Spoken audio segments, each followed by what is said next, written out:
from all those yesterdays. Happiness gets nearer. The light that we see closing in so fast ahead. It's hope, it's getting clearer. The more I think of all the tough times we survived, the more it makes me smile. If nothing's broken us, yeah, nothing ever will. 'Cause dreams are hard to kill. What is Homestead Heroic? For me, it's a vision, the desire to be self-sufficient, to provide for my family in a way that ensures I'm beholden to no man, to be a little more reliant on God's provision and a little less reliant on the supply chain. The focus is on community, learning, self-reliance, and personal responsibility. Learning from one another, an opportunity to teach, an opportunity to learn. The content of this channel will be focused on many things regarding self-sustainability, homesteading, gardening, reloading, defense training, building, crafting. Many disciplines will be taught, and I have no doubt that many more will be learned. I can't wait to share this journey with you, and I hope you're equally excited to go on it with me. Welcome to Homestead Heroic. Be strong, stay safe, keep the faith, and Godspeed.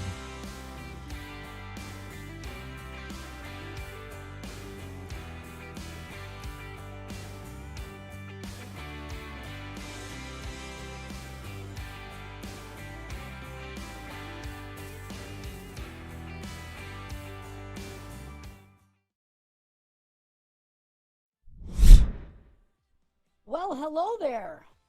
Welcome to Homestead Heroic.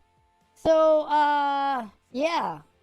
Kid, had a major meltdown 5 minutes before I went live and then into going live, which is, that's super fun.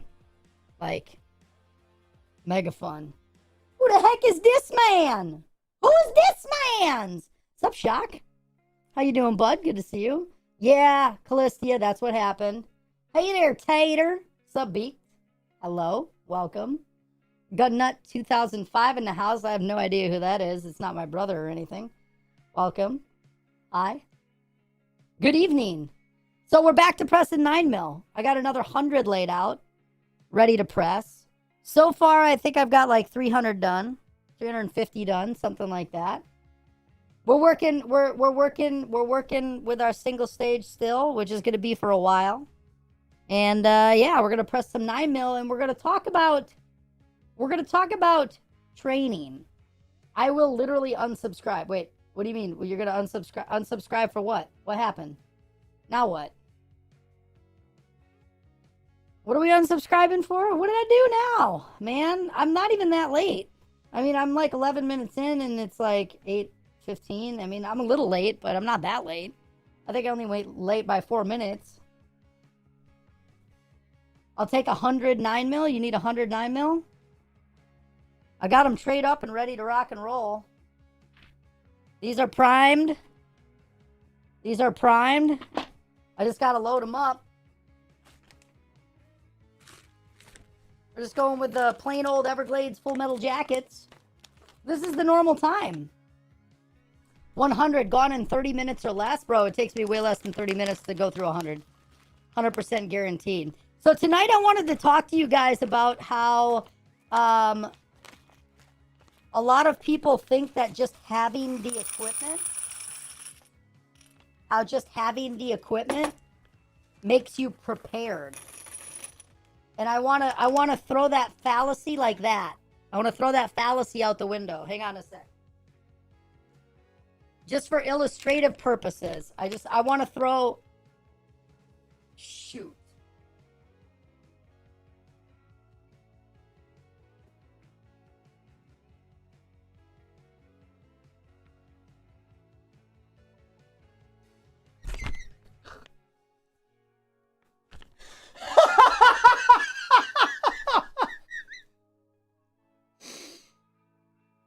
Yep. That, yeah. Mm-hmm. That's it's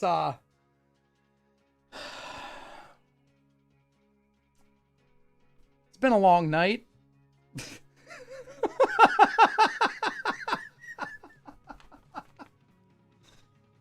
It's been a long night. So anyway, like I was saying before I was so rudely interrupted by a voice changer, you can buy all the stuff in the world, but if you don't know how to use it, you might as well throw it out like that. Just get rid of it because it does you no good. It does you, oh my goodness. Wow. I'm going to go. Have a nice night. Thanks for coming, y'all.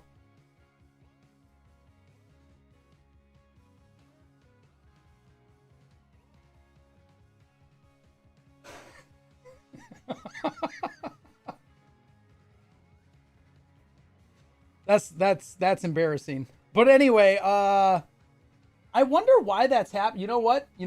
Hang on a sec. I'm going to fix this right now. I'm going to save my profile for the Go XLR so that doesn't happen anymore. Apparently, right? Is that flag not looking nice?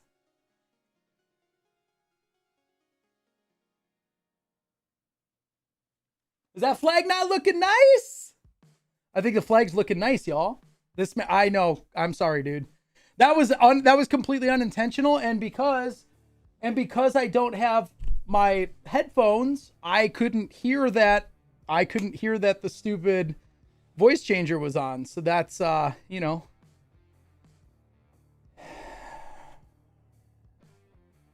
Anyway, so how's everyone? More flag, less buns. Buns? You want buns? I got buns. Hun. Which belt is this? This is the high-speed gear. Laser cut slim. It's a Molly belt. So it's a high-speed HSGI, high-speed gear Inc. I've actually just got a regular, like, it's not even a Cobra belt, but it's just a nice, thick. It wasn't that expensive either. The belt itself that runs inside of the HSGI wasn't that expensive. It was like $20 for a nylon. It's just a thick nylon like gun belt, right? I could wear the belt itself, just the belt itself, but it's just a thick like nylon belt. But the HSGI is the laser slim padded belt. And I got this one specifically because I can train, and this leads right into the training topic. I got this one because I can train even if I don't have on pants. Like if I'm wearing shorts, heck, I could throw this on over my underwears if I needed to, and I could train regardless of what I'm wearing, right? That's why I wanted this. Time to move to Texas. I still really want to set up to do my own loads and some of my hard to get loads, but it's difficult to do this in this communist state. Well, move to Texas, bro. You could do it in Wisconsin. You move to Wisconsin. Me and Gunnut 2005 are both, we have the same exact setup. Well, she's in Pennsylvania, so you're not gonna be able to move in with her. That's quickly turning into a communist state too. So we'll see how that rolls, yeah. But honestly, like, I mean, it's a little bit expensive to get into, especially if you're doing some of the hard to find dies. Like if you're gonna try and find a die set, like 9mm, 223, all that kind of stuff is pretty easy to find in terms of die sets. But when you start looking into 270, or like if you start looking into like weird stuff, right? You're looking at trying to find those dies anyway, right? Texas welcomes all reds. Heck yeah. Been telling you to move to Texas for literally years. Callistia's wants you to move to Texas. Are you even allowed to have guns in California, Shock? Because I'm pretty sure that's illegal. It's literally they figured out how to literally skirt the Constitution. kind of embarrassing, actually. But, you know, that's neither here nor there, right? All right, so we've got it all calibrated up. I'm going to go ahead and zero it with the pan on here. We're going to get our other scale up and running. And we're going to start pressing some ammo while we talk about training. So the reason that I wore the belt today was that I wanted to talk to you guys about, yeah, they're allowed water guns, I suppose. I wanted to talk specifically about how y'all are training, because it doesn't matter how much stuff you have if you guys aren't training. Now, I know that training has especially in the prepper or homesteading world, has a lot to do with these things, right? But it's not just that, right? I will tell you right now that Beaked may be the most prepared person in the chat right now. Might be the most prepared person in the chat right now. Maybe Irk and family, because they literally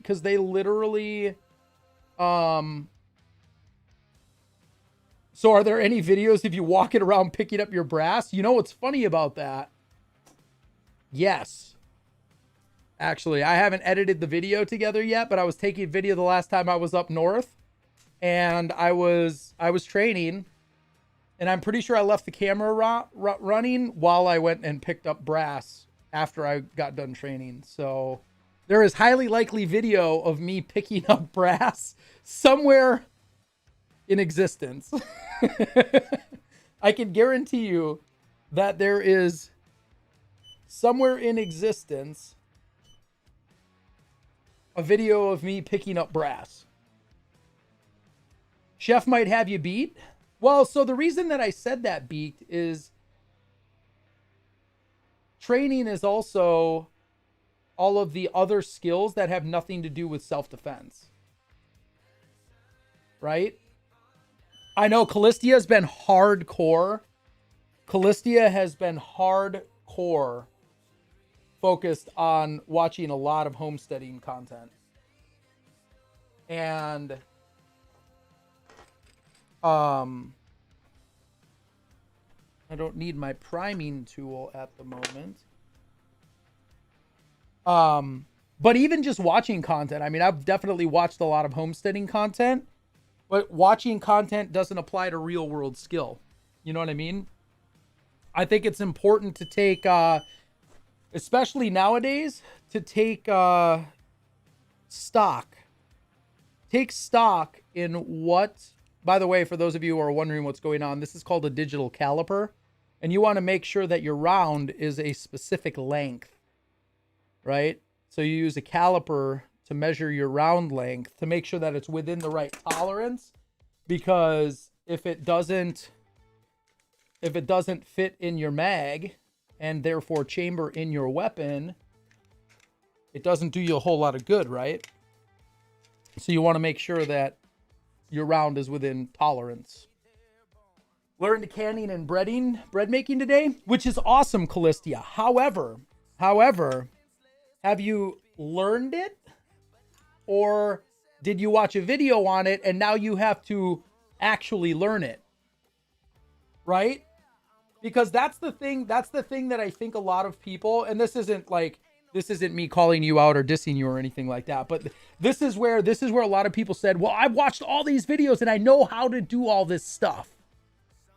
But do you actually know how to do all that stuff? Or have you watched videos and now you need to attempt to do that stuff in order to actually apply it, right? That's the big difference. Is now that you've learned that stuff, now it's important to actually apply it, because you're at a point where you're like, okay, you've got the knowledge in your head, but when you go to actually do it, does it turn into something edible, or does it turn into something you have to throw in the garbage like I did? Right? I was like, oh, I looked at the recipe. Oh, I watched the video, and then I made bread. And then I promptly threw it in the garbage. Right? I think that's the important thing. I think that's the important thing to I think that's the important thing that you have to take into consideration is that if you're not actually applying it, it doesn't matter. Nothing I make goes in the garbage. I mean, that's fair. That's fair. However, I think it's important, and you're also in a position where you're also in the unique position of having grown up and literally cook meals every single day, right? There's a lot of people out here. There's a lot of people out there who haven't grown up doing that. They haven't spent their entire life cooking, right? And that to me is the important thing, is that especially if it's something that you've never done before, like if you're not familiar with cooking at all and you go and try and make bread for the first time, right? Now, I grew up cooking a little bit, but not a ton. And I still didn't realize that I could kill the yeast if the temp was too hot. Well, and that's exactly it, right? If you've never canned anything before, right? Making sure you learn how to use your pressure cooker. Make sure you know how to tell the difference between something that has sealed and something that hasn't sealed, right? Because that's going to make a difference as to whether or not that's going to stay good for the long term, or whether or not that's going to go bad on you because it wasn't sealed right. Right? So it's a matter of making sure that you're not just learning new things, but applying those skills and actually trying to do those things so that you can say that I actually have those skills, right? I didn't just learn it, but I've done it. You've got to do it in order to say you've got that skill, right? And this is where I wanted to go with the whole like training thing. You can buy all the guns in the world and have all the gear in the world, but if you don't know how to use it, it doesn't do you any good. If you literally cannot, in the blink of an eye, if someone were coming down those stairs and I needed to, if I had to draw my weapon and be ready and have target on, like that, right? All of this gear does me no good. Literally does me no good. You have to train with it. You have to train with it, right? So you can buy all the gear in the world and think and say, and this is where preparedness goes sideways on people. You see these guys out here who are like, man, I spent $10,000 on ammo and guns.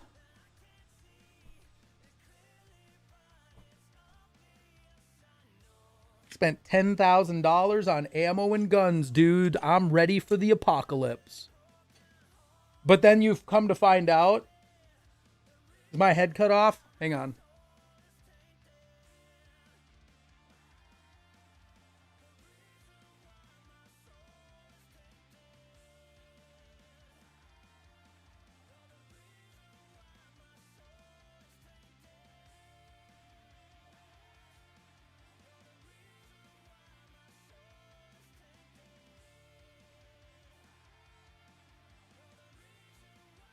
Is that better? Is my head no longer cut off?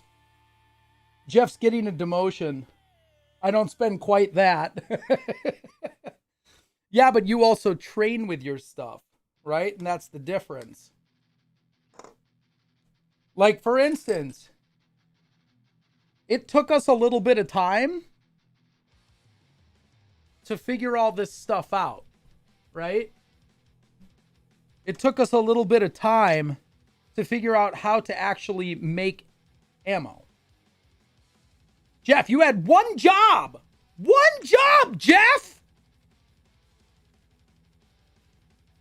And you failed. I'm going to have to dock your pay, Jeff, even though this is overtime for him. This is overtime for him. Right? How many hours did it take for us to figure this out? It's weird calling you gun nut. I'm just going to say.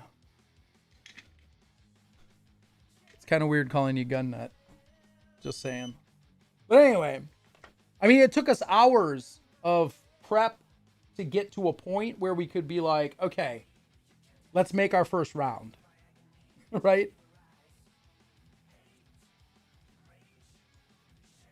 Okay, I'm pretty sure that Mama is still fighting with the child to get him to go to bed.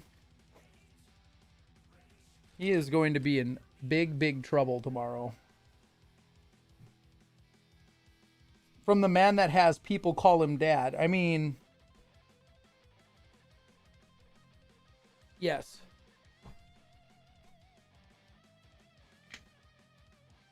This is true.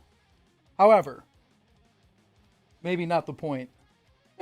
It's not weird at all. It's fine. It's fine.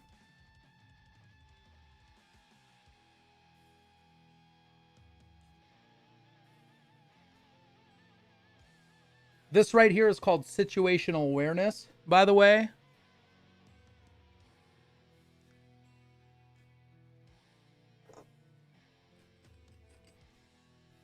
I hear a kerfuffle upstairs. There's a scuffle going down. I have a feeling it's between a 5-year-old, though, and his mother.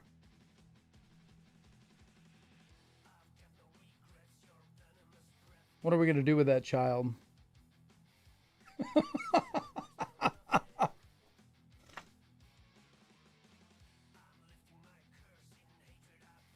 There's just those days. Y'all ever have those days where you're just like,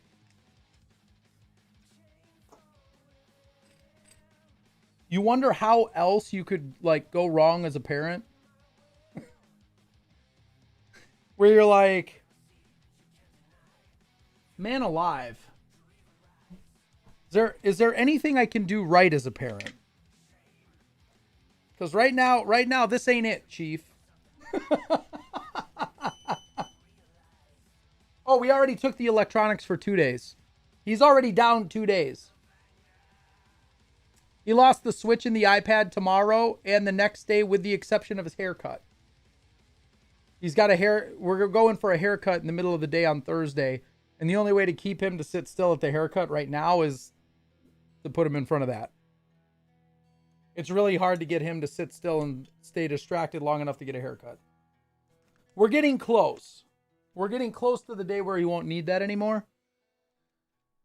But he needs a haircut, and I need a haircut desperately. No, this is because of tonight's meltdown.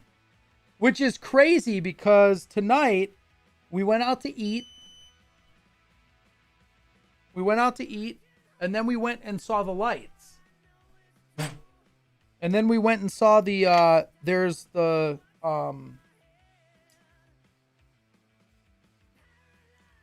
it's like a campground that decorates the whole campground in lights, synchronizes it to music. It's gorgeous. And we had so much fun. I have wall trimmers. You want a number 2 or a number 3? Don't tempt me, honestly. I've been tempted more than once to have Mama just take the shears and go to town. It's cheaper.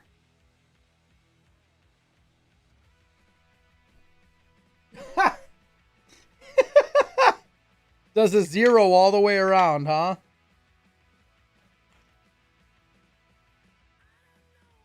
It must be nice when you get to a point where you just don't have hair and then you just like gone. See, I pray that never becomes a thing for me because I'd rather go and get my hair cut every once in a while than deal with my odd shaped head. I would wear a hat then permanently.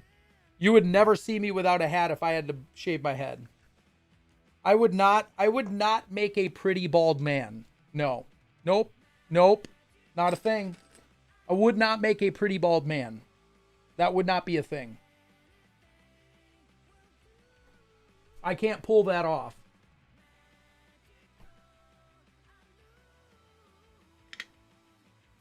Well, right, but you can pull it off, bro. I can't pull that off. That just like that's like an end of the world scenario. I keep telling her I'm going to go get electronic hair removal for my whole head. Hey, like for the people who can pull off bald, more power to you. I'm just not one of them. There ain't nothing wrong with bald, brother. There ain't nothing wrong with bald, brother. I'm just saying I'm not one of those guys that could pull it off confidently. I would literally be forced to wear a hat nonstop. Yeah, if you have the right skull shape, absolutely, bald can be beautiful, 100%. I'm not one of those guys that has the right shaped noggin.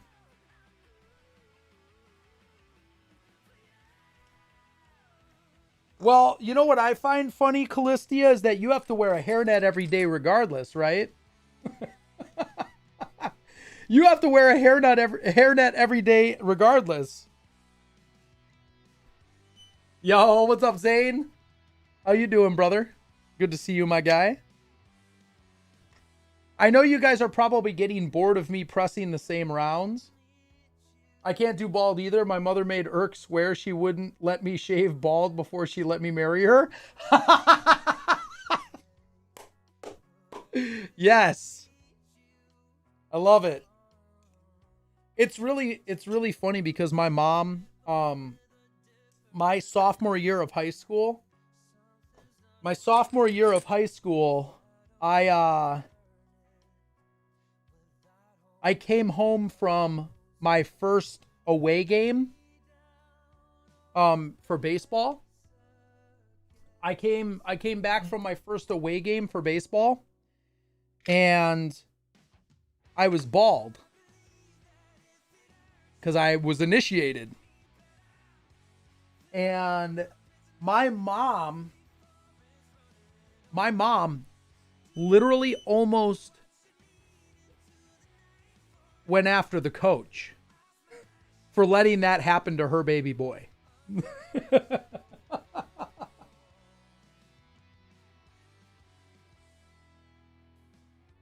He just pulls it all through his, yeah. He literally, Callistia just pulls all of the hair from the top to the bottom. Just pulls it out for the beard. Can confirm. That man grows a beard faster than my hair actually grows.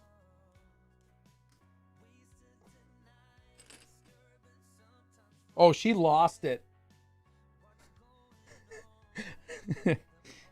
She was not happy. Not a happy mama. And like when you see my mom get mad, you know you done gone messed up, son.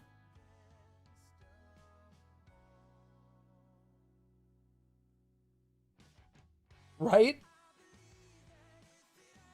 Okay. That definitely does not say 4.5.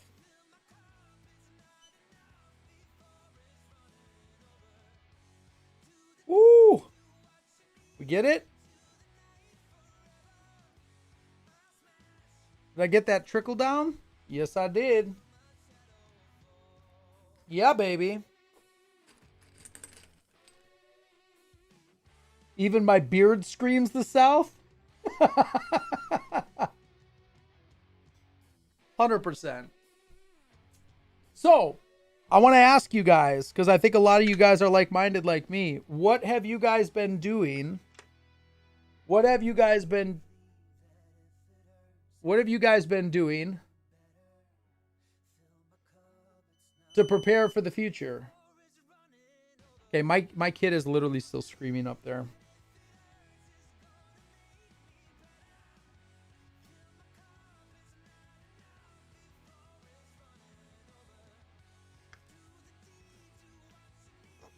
I know none of us know what the future holds. I know our clan didn't want any confusion. 100%.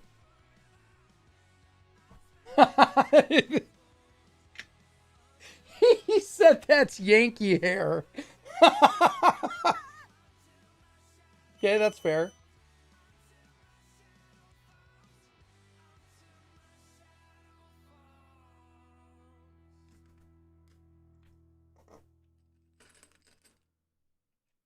Can't have any Yankee hair in Texas. That's not allowed.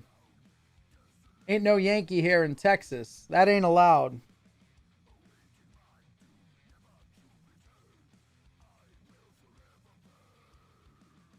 Come on. Sometimes these bullets get a little slick. Invested in a nice fire waterproof safe. And you got your go bags ready. So Jimbro, actually that brings up an interesting point. So, go bags. I'm intrigued where you guys sit on the idea of a go bag. What's your context for a go bag? Because I actually semi bailed on a go bag.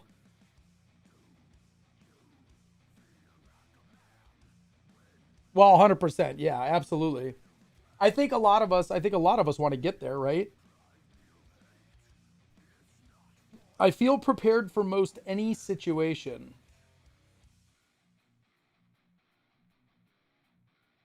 Even the zombie apocalypse? Can anyone be prepared for the zombie apocalypse? I feel like no one could actually be prepared for the zombie apocalypse until we know what kind of zombies we're fighting, right? Are they fast zombies like I Am Legend? Or are they Walking Dead zombies? And do people turn into zombies if they get bit? Or do they just pass on? I have 3 machetes and 2 teens to throw at them. I'm good. Fair?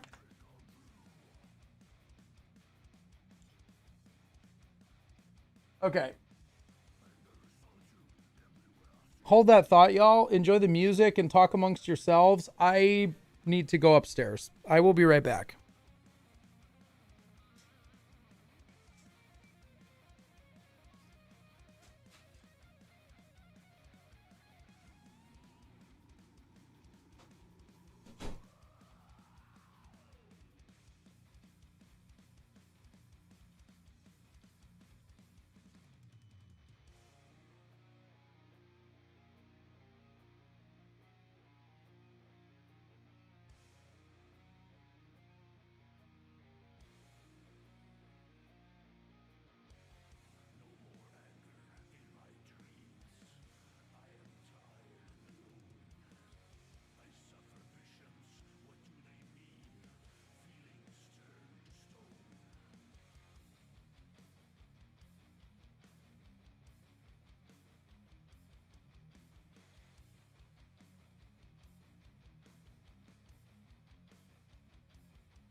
Well, I haven't seen a meltdown like that in quite some time. All right, let me catch up here.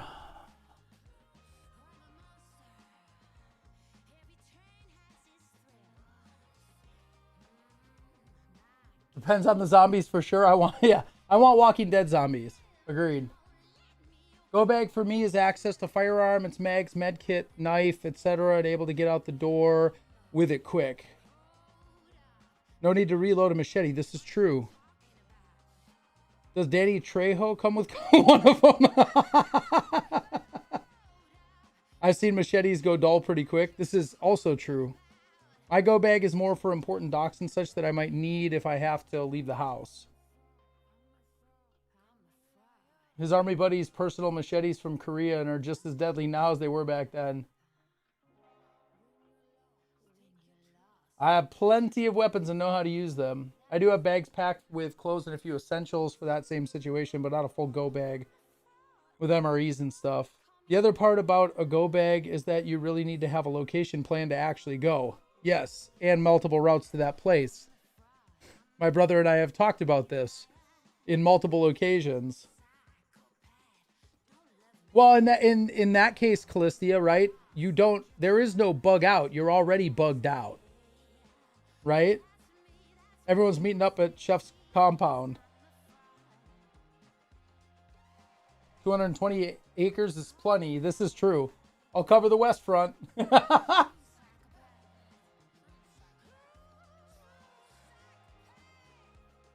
Yeah, I got a lot to catch up on. I'm noticing that. Well, so here's the interesting thing about go bags, and I'm glad Jimbro brought it up because this is one of the things that I've evolved over time. At one point, I absolutely was like, gotta have a go bag, 100%. If you don't have a go bag, like you're a sitting duck. However, it's worth noting that a go bag is good if you're planning on like bugging out to the woods, but how many people here are planning out just bugging out to the woods in the middle of nowhere? And how long do you think you'll survive on whatever's in that bag if you bug out to the woods, right? If you bug out to the mountains or you bug out to the hills, or like take your pick of where you're bugging out to, but if you don't have a building, a place, a set place where you're going to go and bug out to, how long can you last on whatever's in your go bag to survive? And more importantly, do you have the skills to do it? Because that's the thing that always gets me, is that as much as I would love to say I would have the skills to... Hang on a sec. My scale is not zeroing here. As much as I'd like to think that I might have the skills to survive in the wilderness and I'd figure it out, I've not spent near enough time honing my bushcraft skills to say that I could make it more than a couple of weeks maybe in the woods. Bugging out for me is heading to a relative's house that's in the middle of nowhere. So let me ask you this then, Jim Bro. The follow-up question to that is, if you've got your bug location picked out and you've got your route planned out accordingly, what do you need that bug out bag for? Because you're probably taking a car, right? Now, I understand wanting to have a backup plan because if the car breaks, you can only take with you what you can carry. And how long, like what distance are we looking at? How long would it take you to walk there, right?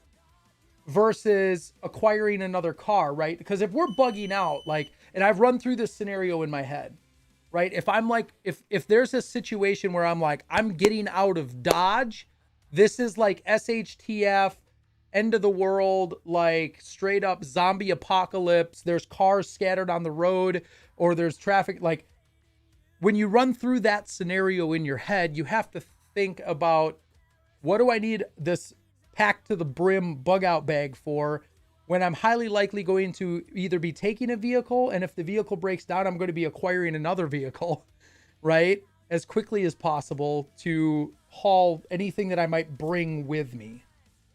It's a long trip across Texas. Got to go get from A to B walking, pushing a week. How many miles a day So this is the other thing to think about, right? If you've got this huge arse, like, have you packed with it, right? And I'm asking these questions not to like test you on it, right? But these are the things that I've gone through and I've thought about, which is why I changed my perspective on a bug out bag. I don't think a bug out bag has a whole lot of use. I've got a camping backpack that I've got some extra clothes in. I've got like my normal, like my hiking backpack, my hiking camping stuff, right? Jim, bro, you ain't bugging out across Texas on foot. That's my point, right? Like if I at any point have to walk from point A to point B, and point A to point B is longer than, say, 50 miles, I'm probably not making it to point B because one, I'm severely vulnerable. Let's say I'm walking with my belt loaded, my pack loaded, and my chest rig on with a long rifle and all of that stuff on me. We're talking 40 pounds of gear plus 2 small kids in tow, stuff for them and stuff for the wife, right? And even if they're carrying their little backpacks with a little bit of food in it or whatever and some clothes, and the wife is carrying a 20-pound pack, right? You're probably going to get, what, 10 miles a day-ish? Depending on the time of year. Like up here, I'll tell you right now, walking through the snow, we're going to be lucky to get 5 to 7 miles out of that. So if our car breaks down and we can't acquire another vehicle sooner rather than later, it's going to be tough out there, man. Bug out bag would be for getting to the main location arsenal where you can see them coming. Oh, absolutely. 100%. Well, and that's true too. Comms is a big thing that, I mean, that's something that Gunnut and I have not worked out. Right? That's something that we've got short range comms. We've got, you know, half a mile to a mile comms worked out, but we don't have long distance comms worked out if cell networks go down. Right? Are you a ham radio operator and have you practiced with that? I'm not. I took the test. I failed by 1 question on the ham radio test. With the hills in East Texas, I'd be lucky to get the 10 miles per day. Well, and that's the point, right? Is if you're going about thinking about this, right? It's something worth evaluating, right? Everyone's got to make their own decision for you and your family, right? That's the biggest thing that to me comes with being prepared and with having a plan, right? Which is a hugely important part of this. Everyone's got to make the decision for themselves, but I reevaluated this a couple years ago where I was like, why do I have a bug out bag just loaded to the brim with stuff that I probably won't be able to take with me if my car were to break down, which is the only scenario in which I'm hiking out into the middle of the wilderness and trying to get somewhere, right? And that's one of those things that I've evaluated and reevaluated and said, you know what? Instead of investing in my bug out bag, I'm investing in, say, seeds or something like that. We just bought a huge pack of heirloom seeds, because I know for a fact that we're going to use them, right? So there are other things that you could potentially go about investing in, that may be a better thing to look at as you're trying to evaluate what your plan is for you and your family if crap goes down. Because I'll be straight with you guys. I don't know. Yo, what's up, dude? Dad is preparing for the end of the world, man. You never know when society as you know it will collapse. Right? You never know. Who the heck knows, dude? I had a half an hour from my house. I had millions of dollars worth of stuff burned to the ground. Social unrest was real, and it was not far from me. And that's one of those things that, like, you never know when something like that's going to happen. 2020 2020 has been kind of a crazy year.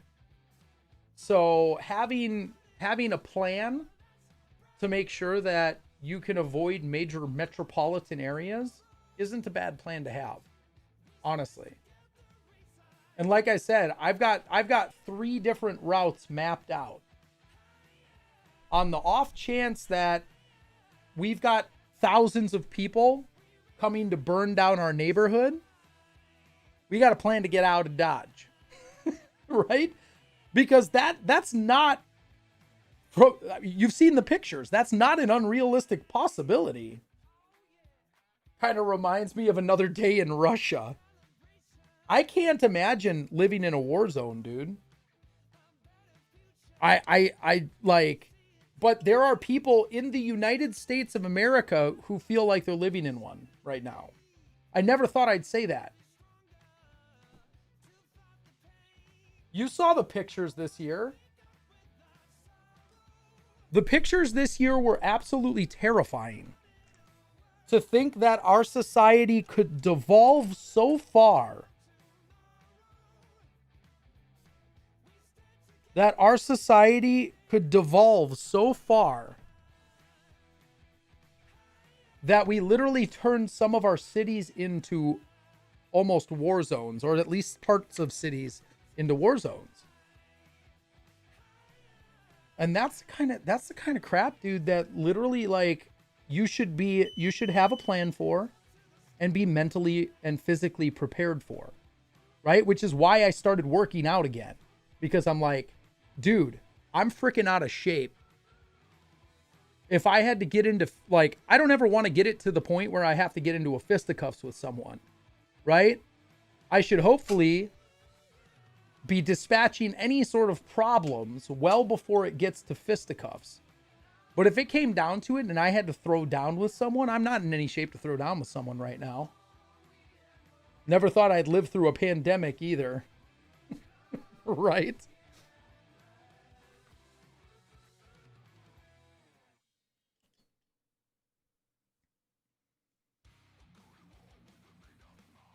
The hard part about this is that, and this is where a lot of people get real testy with conservatives. They're like, "Oh, you don't think it's real?"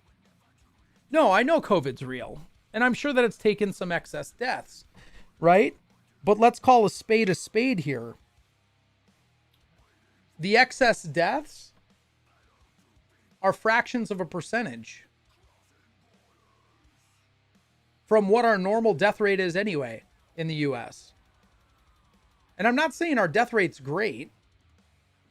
Like, we're not the top in the world with our mortality rate or anything like that. But it's also not a third world country. And I'll be very curious to see a year from now when they finally finalize what the death rate actually looked like for the year, right? Because normally there's about a year delay with how long it takes them to actually calculate and publish, the CDC to publish what the death rate is from the previous year, right? If you look at 2019's numbers, right? The flu killed 60,000 people, right? Cancer took, I don't remember what the numbers, hundreds of thousands of people, right? There are many different things that cause death in our country every single day. 3,000 people dying a day? That's a normal death rate for us. We have 330 million people in the States. 3,000 people dying a day is normal.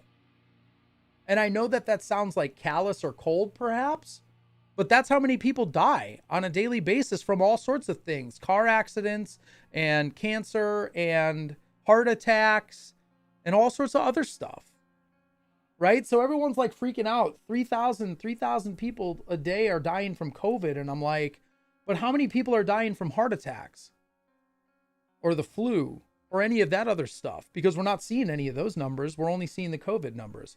Is that 3,000 deaths a day from comorbidities based on COVID? Or is that 3,000 a day literally died and they happen to have COVID?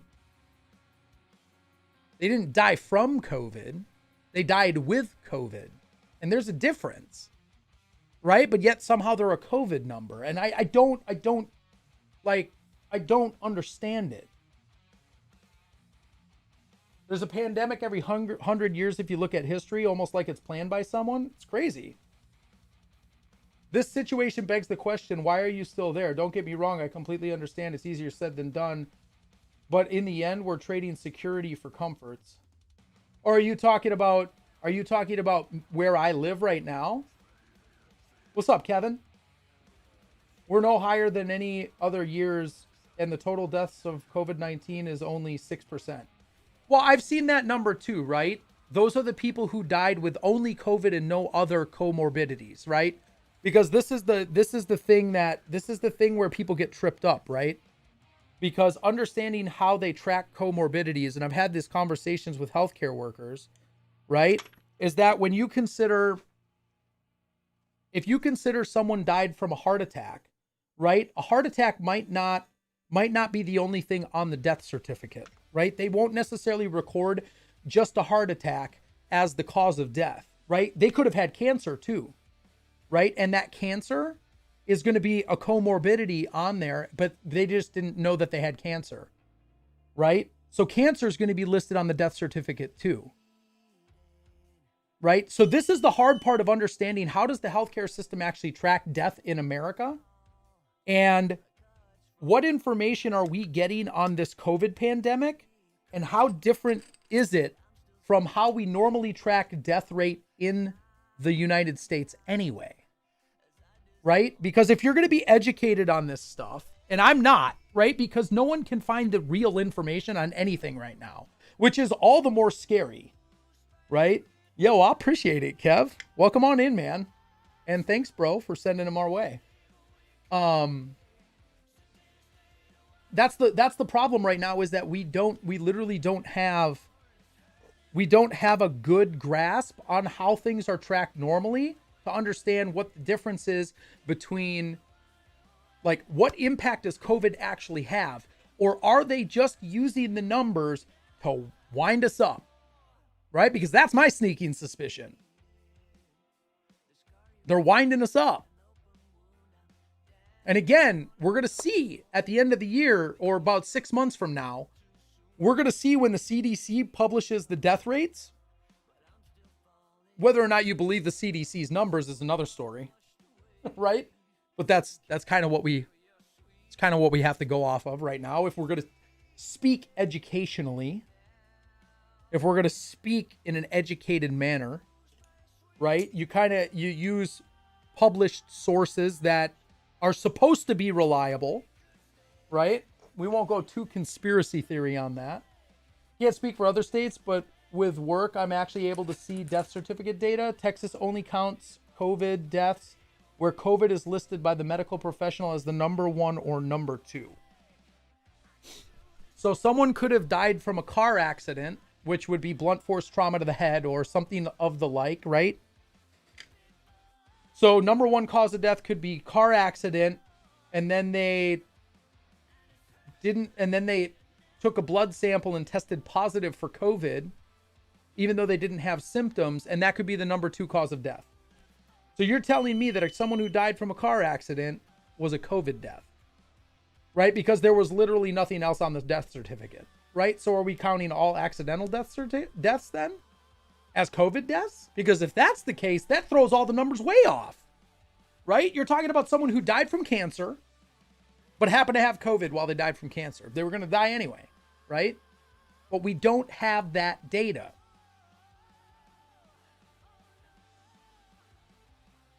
The media's got that data. Yeah. Uh-huh. Right.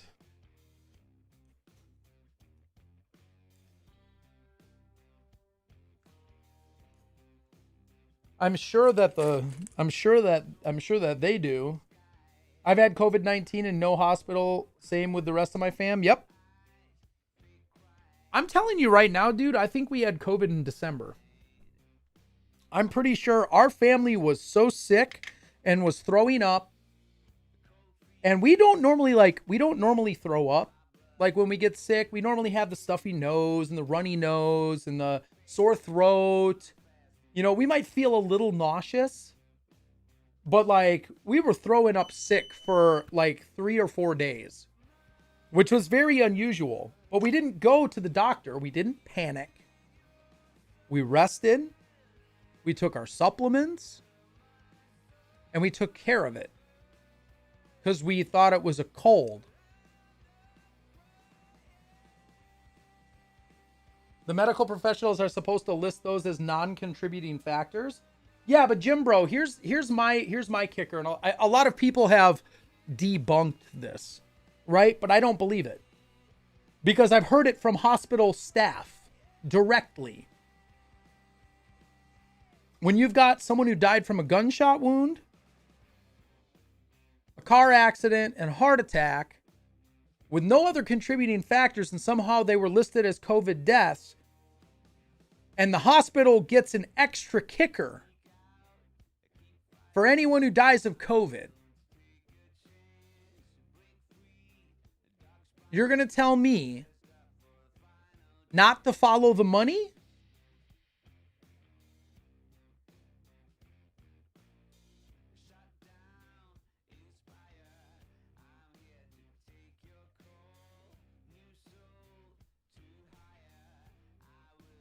Always follow the money.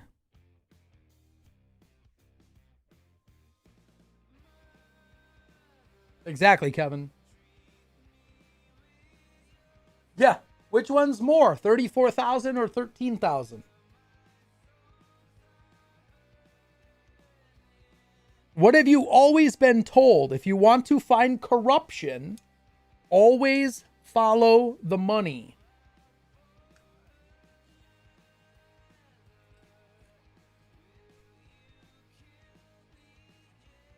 Not had a single day off since the beginning of all this, except my normal days off.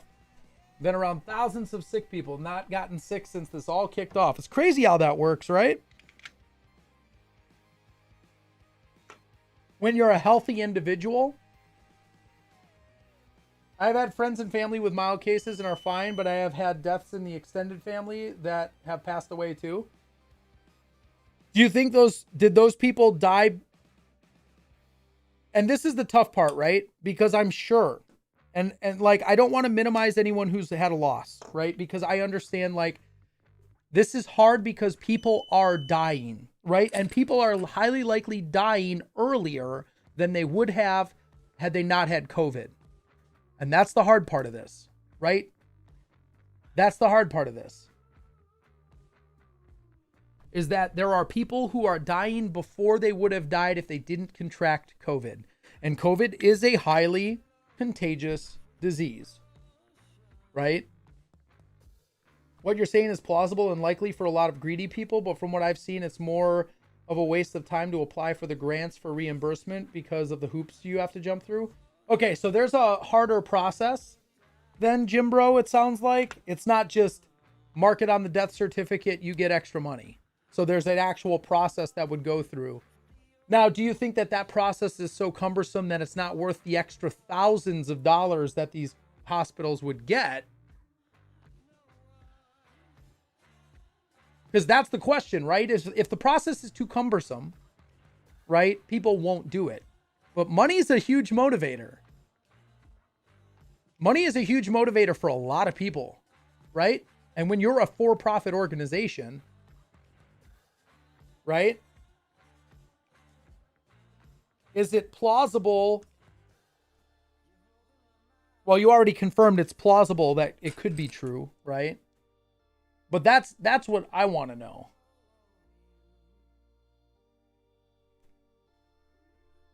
One was COVID for sure. The other, COVID sped up his cancer shutdown. Okay. I'm sorry for your losses, knickknacks. And again, like, I don't want to sound insensitive because I've had friends who have lost their parents. I've had people around me who have had close people pass, right? And this is a hard thing for people to deal with. I get that. Like, I don't ever want to make it sound like death isn't something serious. It's final. We all know this, right? And obviously this causes a lot of emotion and a lot of turmoil in a lot of people's lives to have to deal with this type of stuff. That is absolutely 100% true. And I'm empathetic to that.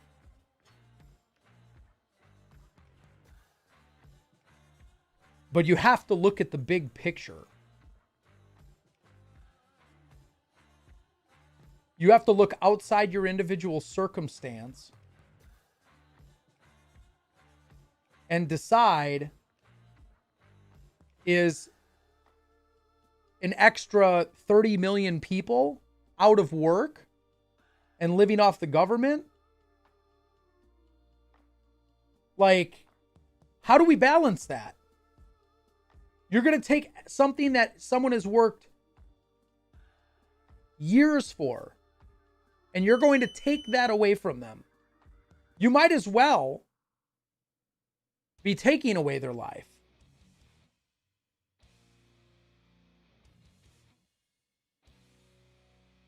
Because you've taken away everything else.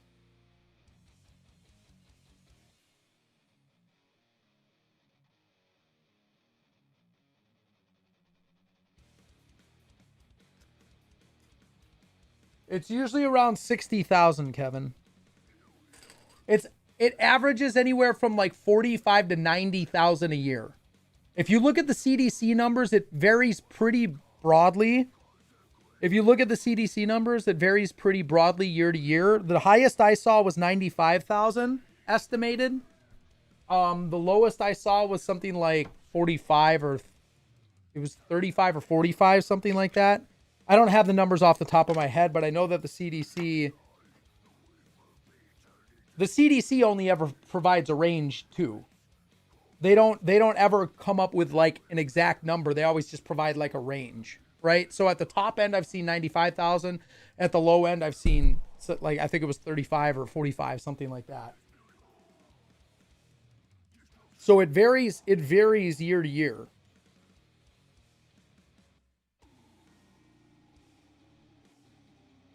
Well, if you take the 6% number, we're under that from COVID.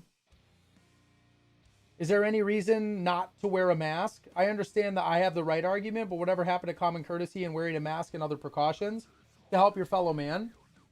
No, I love the question because it's a valid question. The concern comes with, so for someone like me, there's really no reason to not wear a mask, because I'm not in a public space for 8 hours a day, breathing in all of the bacteria that I exhale, right? It's less than an hour, right? Which is still long enough to be breathing in a lot of bacteria and a lot of crap, right? That should be exiting my body. That's the point. Right? And now it's trapped in a wet, moist environment where it can thrive. Right? Now take someone like Callistia, who works 8 hours a day, 10 hours a day. Right? And he's breathing in that mask nonstop, all day, every day. And it's all the bacteria he's exhaling. All of the bad stuff that's not supposed to be in your body, and you're putting it in a petri dish right here for 8 hours a day. I'll tell you right now, my mom and my sister have had sores all over their face, up in their nose, things that they wouldn't have otherwise had. And there is science behind this that says wearing a mask for that much time during the day is dangerous for your long-term health. So there's another side to this.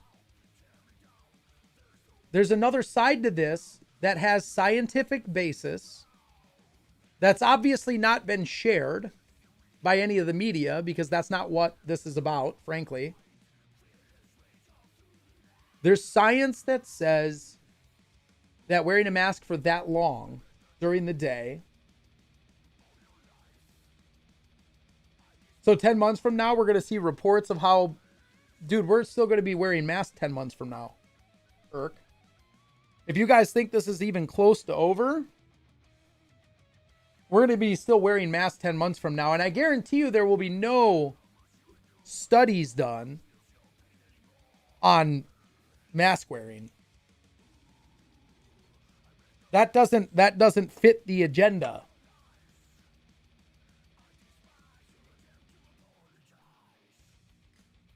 And this is the problem, is that there are enough people who are willing to suppress science if it doesn't agree with their politics. They're like, believe the science, believe the science. I saw plenty of science and plenty of reports out there that stated that mask wearing for long-term mask wearing is bad for your health. There's plenty, there is science out there that would state that. Is it the vast majority? No. Is there an offset and a risk associated with, okay, your individual health can take a back seat to the well-being of everyone else, right?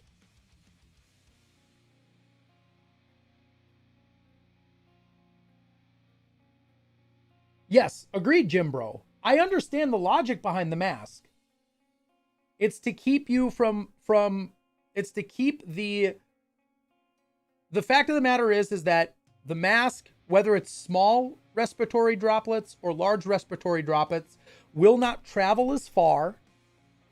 They will not travel as far if you're wearing anything over your face. That's true, right? So if I sneeze with a mask on, it's not going to go as far as if I were to just sneeze without a mask on. That is scientifically proven. Okay? And it doesn't matter if it's an N95 mask or if it's a piece of cloth you made yourself. Right? That is scientifically proven, right? And with something that's as contagious as COVID, I understand the logic behind wearing a mask. There are also risks associated with that. And here's my big kicker on all of this, is that we have got a group of individuals that is hell-bent on my body, my choice.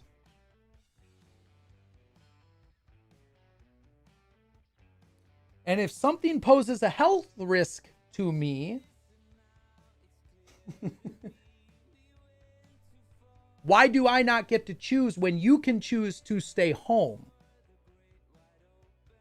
If you're scared of this and you're an at-risk person,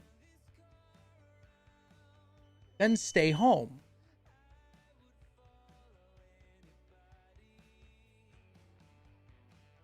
There are services now. Everyone stood up services to support this. You could get your groceries delivered. You can have your laundry done. Everything you need can be delivered to your home. Everything. Everything you could possibly need can now be delivered to your home. So, if that's the case, there's no reason to not open the country back up. And those who are truly at-risk people, stay home. And if those people are deemed essential workers, I just double-filled a case, that's bad. If those people are deemed essential workers, then give them some government support. Otherwise, go back to work.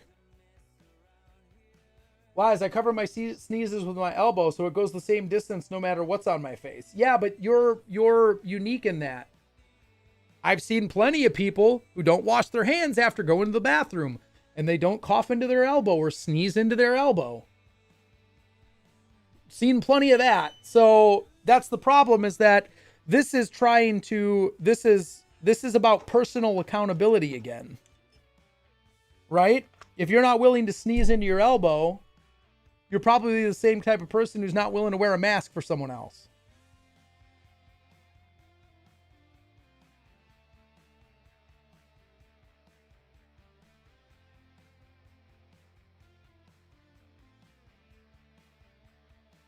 You need to do a call-in show? Love to talk one-on-one? I'm sure we could probably arrange that, Kevin. Quit quarantine the majority of healthy people for the few at-risk people. The real issue I have with the masks is the fact that certain politicians have flip-flopped on the issue and now condemning the other side for something they didn't say do. So, and here's the other problem.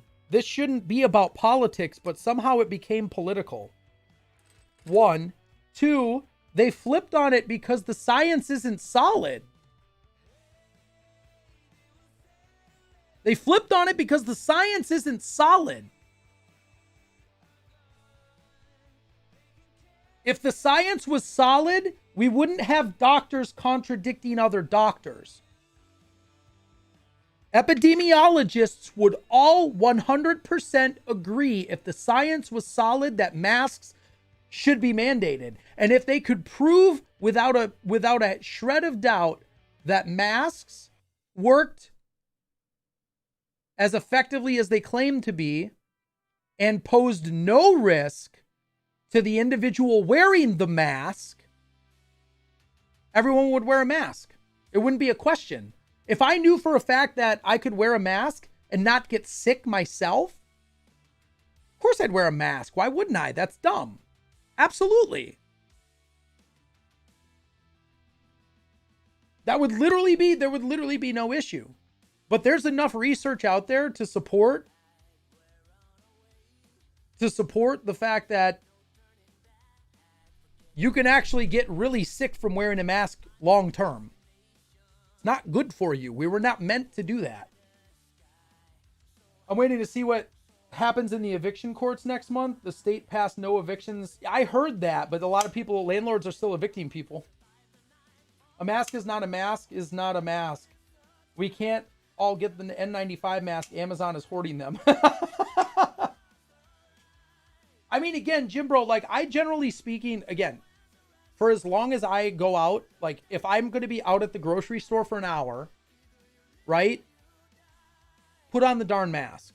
But for my mom, who's 60 some odd years old and has to wear a damn mask 8 hours a day, 5 days a week, and is risking her health because she's an essential worker. If I lose my mom early because she got sick, not from COVID, but from wearing that damn mask to protect everyone else, I'm going to be pissed and you're going to hear about it. Your parent died from COVID. Mine died from wearing a mask. Awesome. Cool. Cool trade-off, bro. Super, super good. Yep.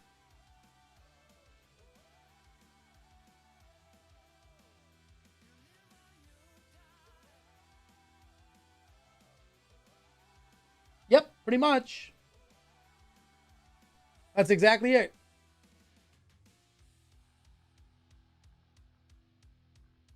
If you want me to wear a mask to protect others, I don't want to hear a word about me wearing a gun to protect my family and others. You don't get to say to say that. And that's where I have a problem. That's the only problem I have with masks. Is that there is science on both sides that says they help, but there's a trade-off and there's a risk.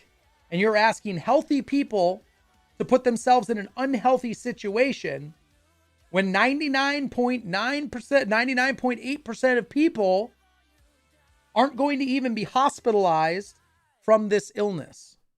The solution can't be worse than the problem. That's the problem I have with masks, is that the solution is worse than the problem right now for 99.8% of people.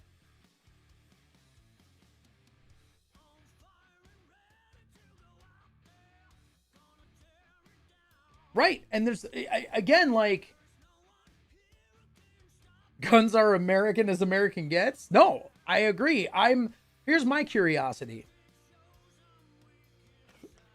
And this is where I would say a lot of my apprehension and anxiety comes from, is that a lot of people talk a big talk, myself included. And I always say, come and take them. How many people are actually going to stand up to that? if the ATF shows up at your door. A lot of people talk a big talk, but I've had to grapple with that and ask myself, what does that look like? Am I really going to be a man of my word and say, come and take them, and actually stand up for what's right constitutionally and for my family?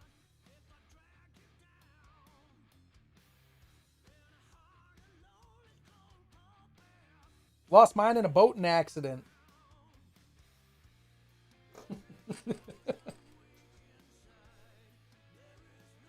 I sold mine. To who? I don't know. I didn't get a receipt. I didn't give them a receipt. I don't know. Their name was John Smith.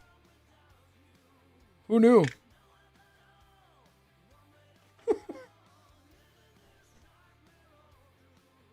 That's my excuse. Too many vets and patriots that love this country. I'd like to think that. I'd like to hope in that, Kevin. But I ask myself if it's true. Because you see a lot of people out there. You see a lot of people out there daily who talk a big talk, but then don't walk their walk.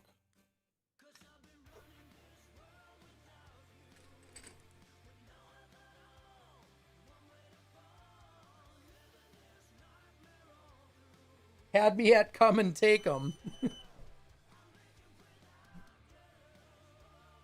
I'm in a position, though, where I have to wrestle with come and take them. Am I better off dead for my family or unarmed for my family? It's a question I have to answer personally. It's a question everyone has to answer personally. Are you willing to actually stand up for what you state? How far are you willing to go with what you state? A lot of people are in a much different situation. You got kids who are grown and gone, right? You could take that risk of standing up for what you believe in, possibly ending up in jail or possibly ending up 6 feet under, because that's a very real possibility. The government military is nothing I want to mess around with. I'll tell you right now, there are definitely SWAT guys out there who aren't going to take a second thought about ending you if you're in an armed standoff with them, because they don't believe they're breaking the Constitution. They don't believe that they're breaking their oath. They took their orders. The orders are to cease and desist all gun owners, and I'm doing my job.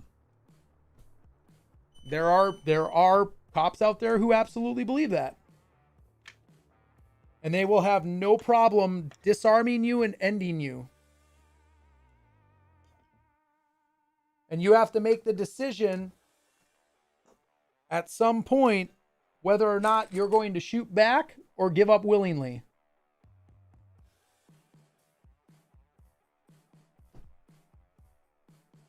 Whoops. Really, we need a case to get to the Supreme Court. They come down with a 2A ruling one way or the other. Then we'll know if we're safe with our guns or in another civil war. Honestly, like, I pray we'd never end up in another civil war, bro, because we don't want that. 1, 2, the governor threatened to have guns seized and the National Guard commander told him to shove it. Where was that? In Pennsylvania? Love it. I've talked to several of my friends who are local police officers, and they absolutely told me there's no way we will ever go door to door and seize a gun unless it's like part of a direct case. But if they were given the blanket statement, we're going and confiscating everything, I've been assured by several local law enforcement that will never happen. I also have one of my buddies who is military who said the same thing and said there are several of my people who will never do that either, right? So I take solace knowing that locally speaking, I have a much less likely I mean, I shouldn't even say that, right? They're speaking for themselves and maybe a few other guys. I don't know what the majority sits, where the majority sits on this, right? I don't know. I don't know how many of my local police department feel strongly enough to say, no, this is wrong. We're not going to do this, versus, we'll see how it comes out in court, right?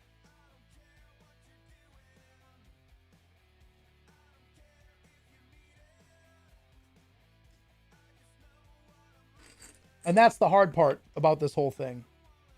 Is that unless you know a lot of the local law enforcement in your area and local military, whether it's National Guard military, or if you live in a place where there's a military base with actual Army, Navy, whatever, or local law enforcement police, unless you know a lot of them and are in a position to know what they're saying. And again, that also comes down to, they might say one thing, and when it comes to brass tacks, they might do another. Right? When it comes down to it, it's easy to say something. It's a whole lot harder to walk it and to actually do it. If you're a law enforcement officer and they're like, you're going to be fired and your family's going to be put in jail, it's a whole different conversation all of a sudden, right? If you're a law enforcement officer.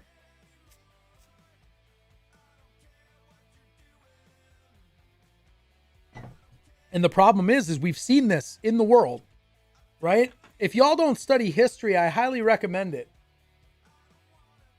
You guys know what happened in 1933, right? I think I've said this on the channel before, but y'all know what happened in 1933, right? Do we have any Germans in here? Heck yeah, Kevin, I appreciate it. We do this thing on Tuesday nights, man. Tuesday nights around 8 o'clock. Central Time. We do this thing on Tuesday nights. So feel free to come hang, man. It was good to have you. Appreciate you hanging, dude. Do we have any Germans in the house? Anyone know what happened in 1933?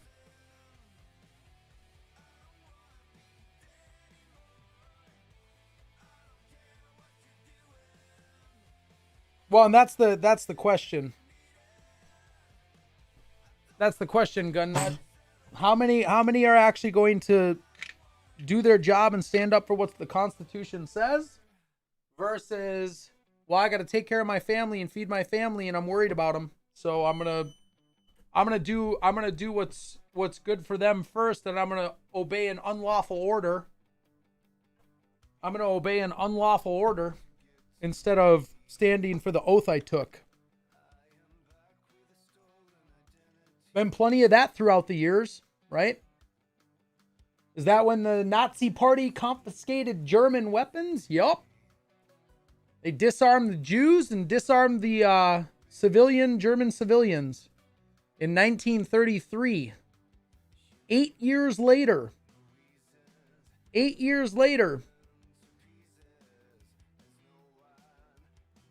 they started executing Jews. And from 1941 to 1945, systematically slaughtered 6 million Jewish people. 8 short years after they confiscated all the guns.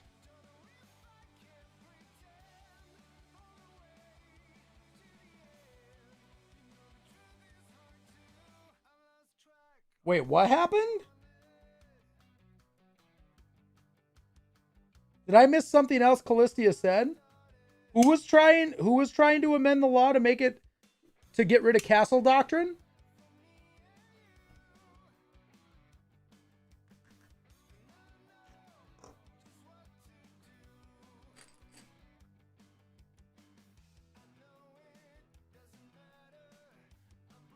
I'm looking for your previous statement. I didn't see it in the chat.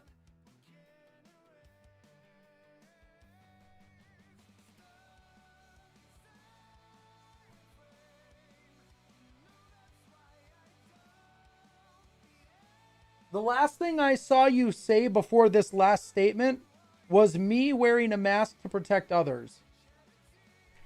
I didn't get another message. I didn't get another message before that.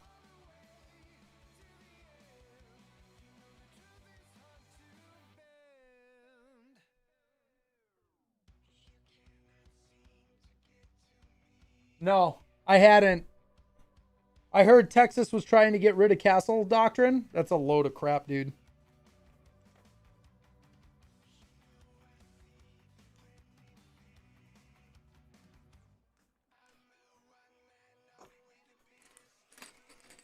This is what I'm talking about, man. Is it deleting my messages again? I don't think so. I'm not, well, so I don't have like a moderator view. I don't have a moderator view like I do on Twitch where I could see that.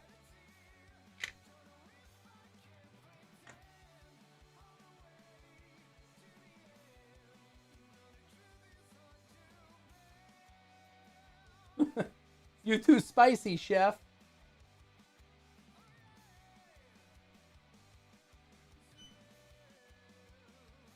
Yeah, I don't know. I can like pop out chat, but I can't actually.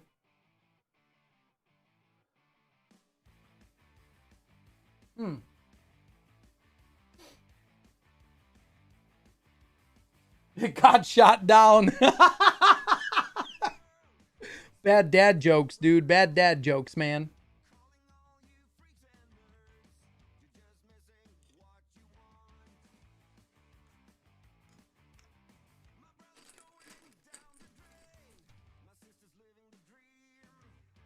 So if you guys don't follow the Firearm Policy Coalition, I would highly recommend looking at that. And if you guys are really interested in supporting 2A efforts financially, Firearm Policy Coalition takes donations to pay their lawyers that they do suits all over the country, lawsuits all over the country, challenging constitutional Second Amendment issues.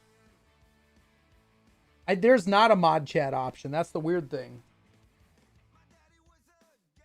So Firearm Policy Coalition. Let me grab their website quick.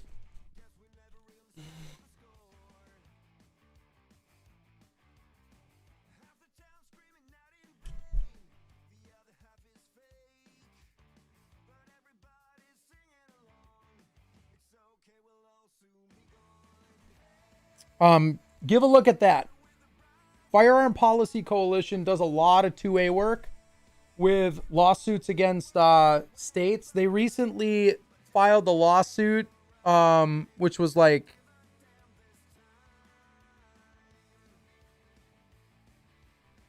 it's V Becerra. I'm trying to remember what the name of the lawsuit was, but it was the California High Cap Mag.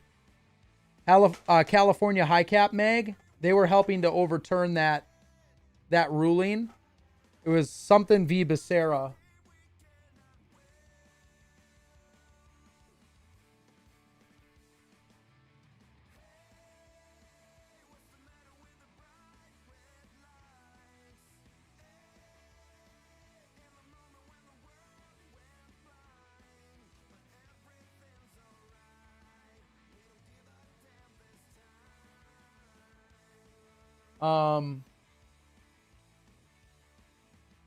They did a pretrial brief. Miller v. Becerra. That was the lawsuit. Saw a political sign around election time here in Texas that read, "Did you move here for a better life? Did you come from a blue state? Did you still vote Democrat? Why are you here?" 100%. Hang on a sec here.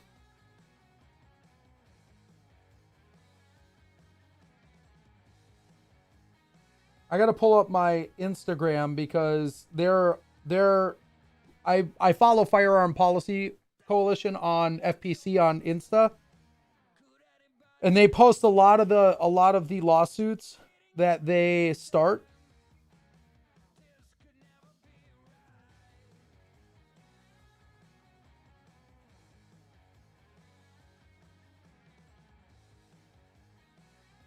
I got to find the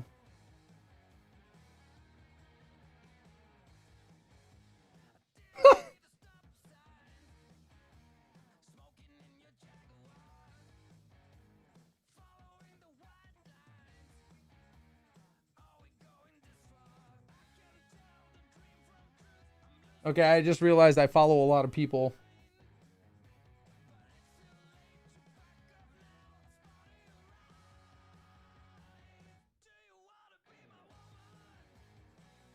In Texas, State Representative Terry Meza introduced HB 196. Her bill would repeal the state's castle doctrine. This doctrine allowed a homeowner to use deadly force against an armed intruder who breaks into his home. Now listen to what she has to say. I'm not saying that stealing is okay, Mesa explained. All I'm saying is that it doesn't warrant a death penalty. Thieves only carry weapons for self-protection and to provide the householder an incentive to cooperate. They just want to get their loot and get away. When the resident tries to resist is when people get hurt. If only one side is armed, fewer people will be killed.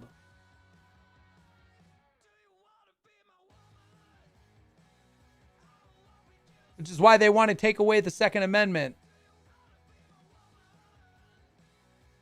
Except she doesn't know German history. Mesa was quick to reassure that her bill would not totally prevent homeowners from defending themselves. Under the new law, the homeowner's obligation is to flee the home at the first sign of intrusion. If fleeing is not possible, he must cooperate with the intruder. But if violence breaks out, it is the homeowner's responsibility to make sure no one gets hurt. The best way to achieve this is to use the minimum non-lethal force possible, because intruders will be able to sue for any injuries they receive at the hands of the homeowner. Guys, this is why you need carry insurance. You guys are not familiar with concealed carry insurance, USCCA and CCW Safe. I just re-upped my CCW Safe recently. This is why you need carry insurance, because not only do they take on criminal trials, they will also help you defend yourself in a civil lawsuit, which is very possible in a self-defense shooting. In most instances, the thief needs the money more than the homeowner does. Then get a job. The homeowner's insurance, we reimburse his losses. I'm sure. Can we send this to the insurance companies? I'm sure they'd love to get a load of that. In most instances, the thief needs the money more than the homeowner does.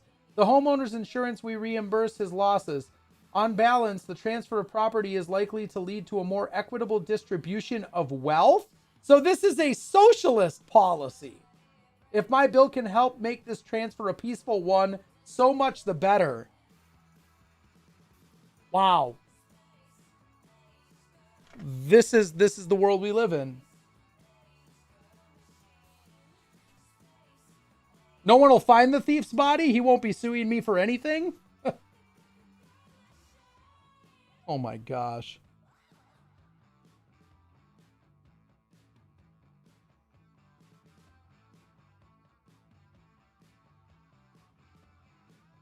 That's disgusting. The city of Folsom is trying to steal his guns. FPC filed a brief in the gun confiscation case of Folsom versus Coleman. So that was FPC's legal team at a city police department. Hang on, let me go to their actual. It's gun policy on Instagram, by the way.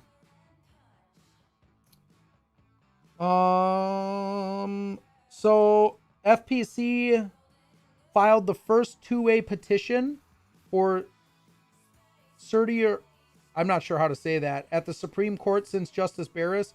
This was the Holloway case. And it was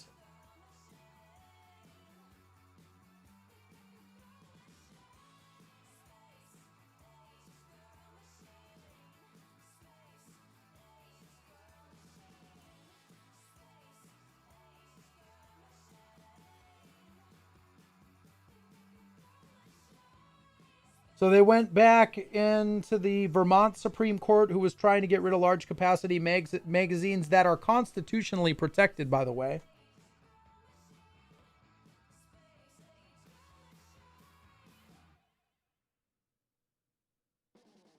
Gun policy. Associated Press. Gun control will not come easy for Joe Biden. FPC. We're working to make sure it doesn't come at all. Join or donate to FPC to help fund the fight and restore the Second Amendment. Follow Santa Clara County, California's CCW scandal with FPC's new tracker. Numerous people, including an undersheriff, a sheriff's captain, and the CEO of a security firm, have been charged in a scandal involving the offering and accepting of bribes in exchange for concealed carry permits in Santa Clara County. With so many people charged, it can be difficult to keep up with all their cases. They kept up, or they've got a tracker now for all the CCW cases that are coming into the system in Santa Clara. They also filed at the Supreme Court. Oh, that's the same Holloway case.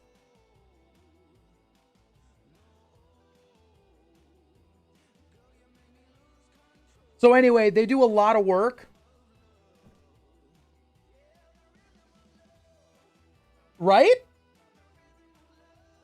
She's not allowed to have any armed guards though, right? Or can she can afford armed guards and that's okay, right? Is that's not for me but for thee, right? Is that that's the saying? That's what all the cool kids say nowadays? Or all the cool legislators say that? Right? Is that a thing?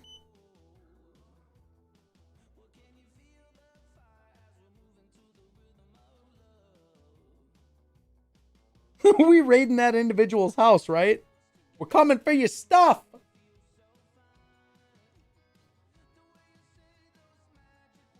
Listen, if you're breaking in the middle of the night, my assumption is that you intend to harm me and my family, plain and simple. I don't give a rep. Go rob someone else's house. No such thing as a cool legislator. You're not wrong about that. You're not wrong about that.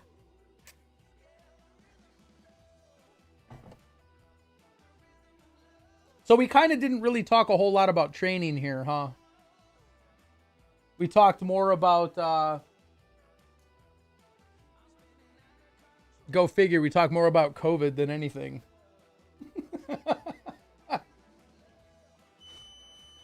Big surprise there. Somehow we got stuck on that stupid issue again.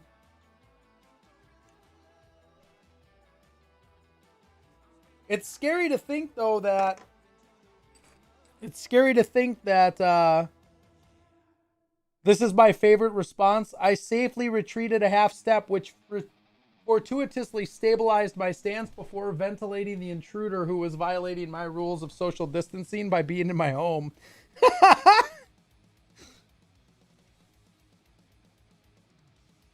Well, here's going to be the interesting thing. Even if they were to pass that law, let's work this out for a minute.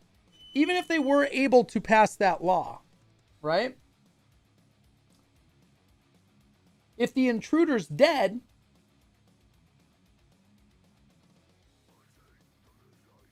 how are they going to prove that you didn't do everything in your power to end it peacefully and they escalated?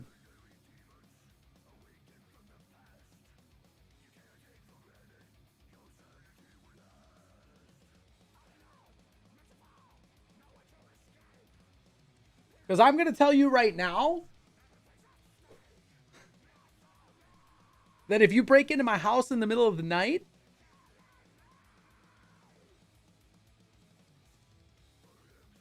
you're probably not walking out.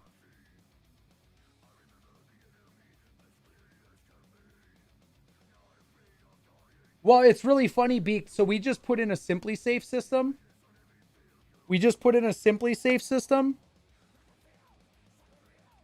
And I wanted to take the sign. They gave us a Simply Safe sign to put up in our front yard, which I gladly put up in my front yard because it tells intruders this probably isn't a place you want to break into.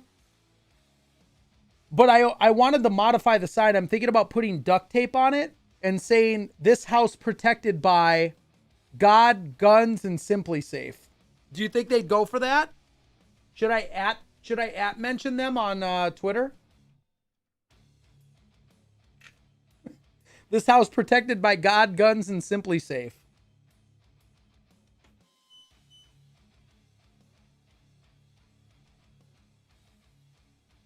So I said I'll be the only one left to tell a story. Right, exactly. Sounds solid. They don't call me an influencer for nothing, right?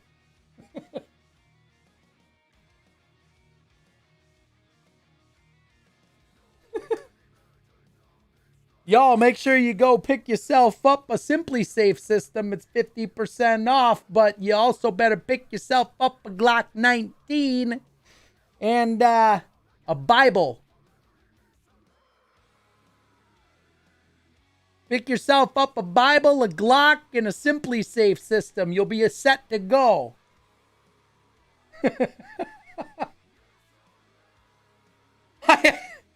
I have signs that say we don't call 911. Yikes.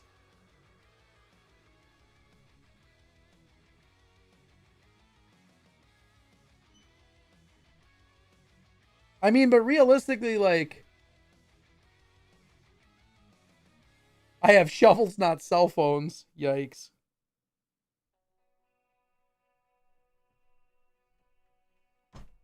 That was a very stubborn one right there. I don't know, man. I like mine. It's easy to field strip, bro.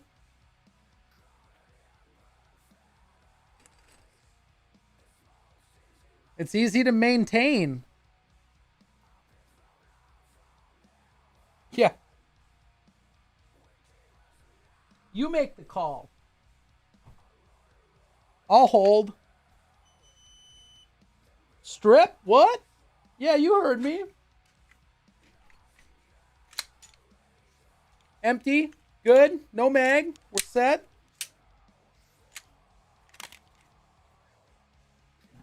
Come on, baby.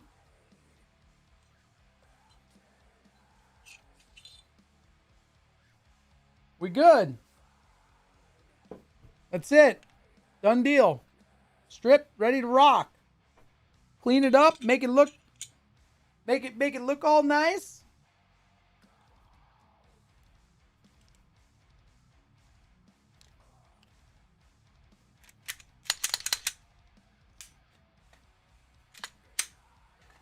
We're set to go.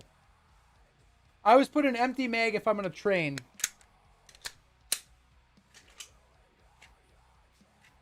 Always have plenty of empty mags around, training mags. So you could do your training. And then before I go to bed, you put the loaded ones in there, right? And then you're set to go. Your Gouda cheese.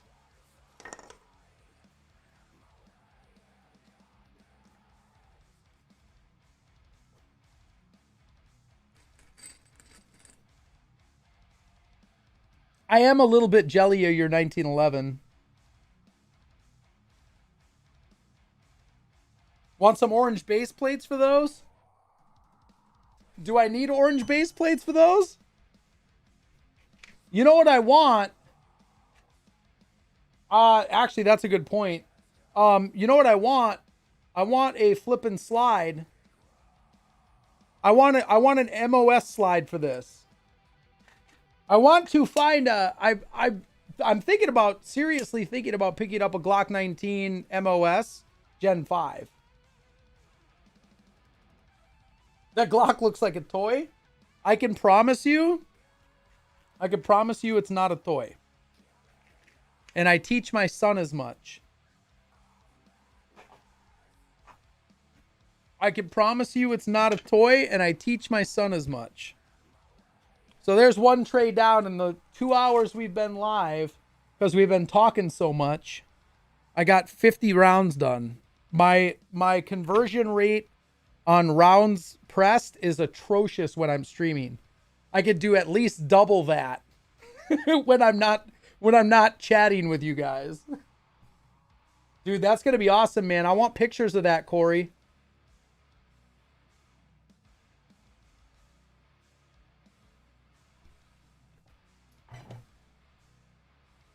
But this is the importance of training, y'all. Because it needs to be not a toy, right? You need to be able to pull this out on target. Make it happen. How often do you guys dry fire train, by the way? You did. That was very nice looking, by the way.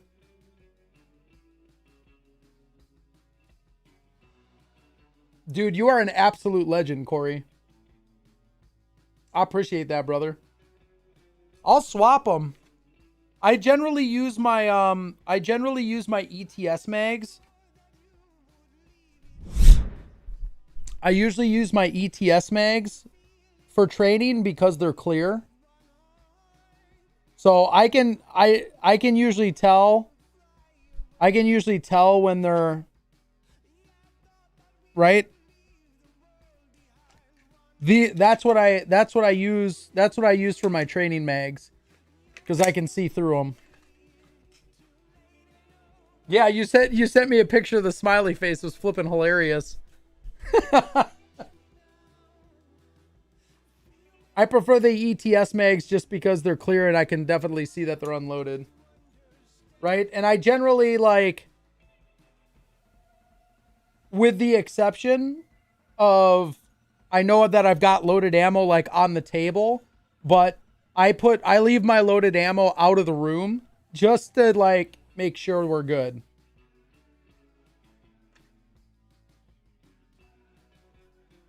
When I'm dry fire training, I leave all the live ammo like out of the room. Just to make sure. Because one of the 4 rules of gun safety, we're working on this with the kids. Always treat a gun as though it's loaded. Never point it at something you don't want to destroy. Finger off the trigger until you're ready to fire, and know what your target is and what's beyond it, right? We got to teach our youngins the 4 rules.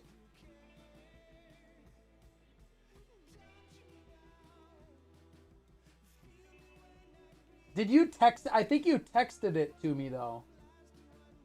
Did you Discord message it or text it? Yeah, you texted it to me. I think you shot it in a text message. And I don't really want to dox you on stream, so I'm going to not pull it up. Yeah, you'll probably have to Discord message it. I'd prefer not to dox you on stream.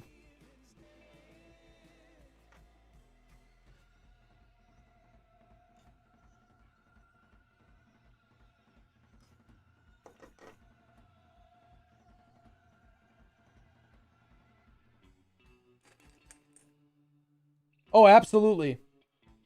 Well, and I think that's what it comes down to, right?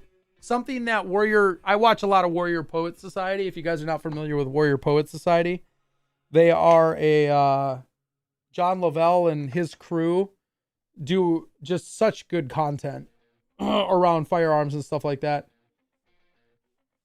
Who really wants an M9? Sorry, I just got back from snacks. All the snacks. What do you got for snacks, Shock? I kind of want snacks right now.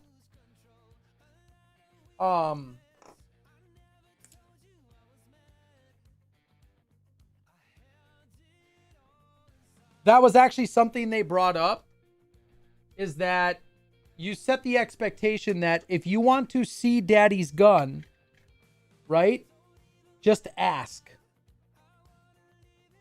Yep. Warrior Poet Society Network is up and live. It's $10 a month, I think. And you get all of the content out there. And they've got a lot of awesome creators.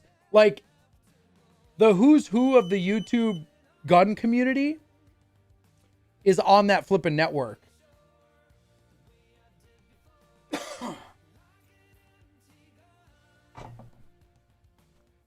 Hang on a sec.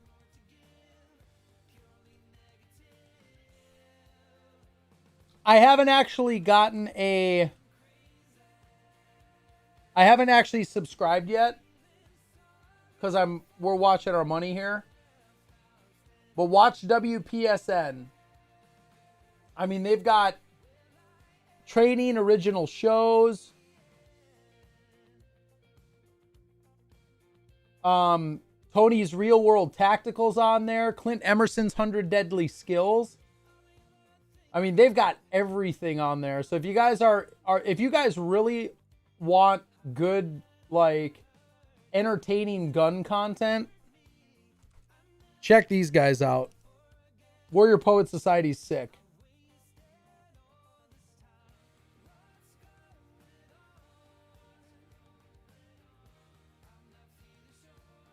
I sent your channel link to the Gun Collective. Oh, nice. I appreciate it, brother. So here is, let's see if, let's pull the display cap up. So this is Callistia's smiley face. What was this at 50 or 100 yards? So he used the 4 targets above and ran out of targets. So he was like, well, let's use something in the middle then. And he used the smiley face instead.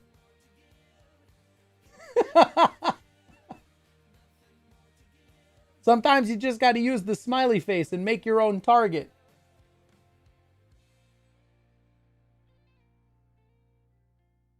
"50 yards, that's right. I forgot it was irons though. Iron sights with the M14.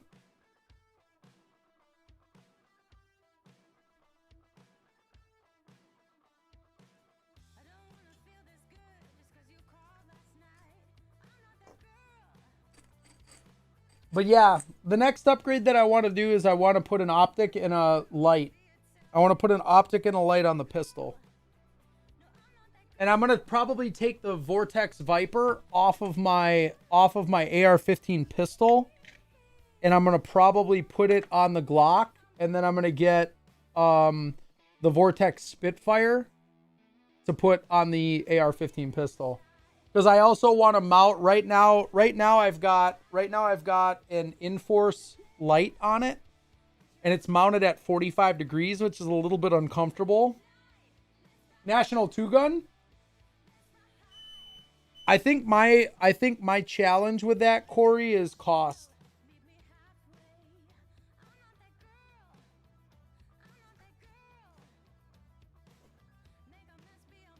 My challenge with doing any sort of 2-gun competition or 3-gun competition would be cost. More than anything. Cost to train and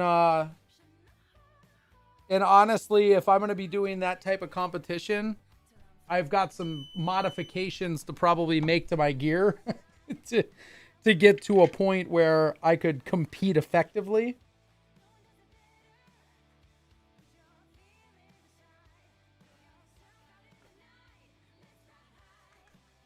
Not that I need to have a race gun or anything like that, but I mean, it would be... There are some certain things, especially in optic on the pistol, that I would want to do for 2-gun.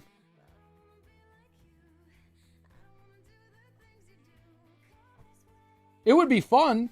I would love to do it at some point. It's more of a time and money thing right now.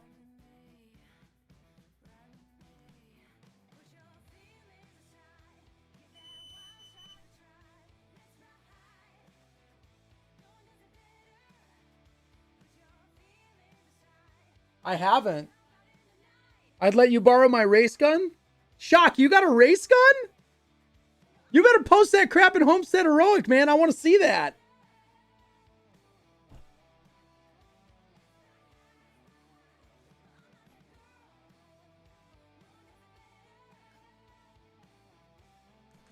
They do irons class and just run their current setup for practice? Really?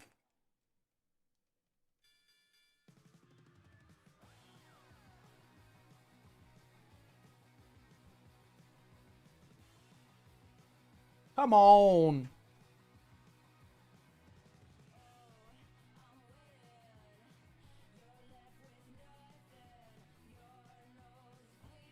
When I still lived in Arizona? That's awesome, dude.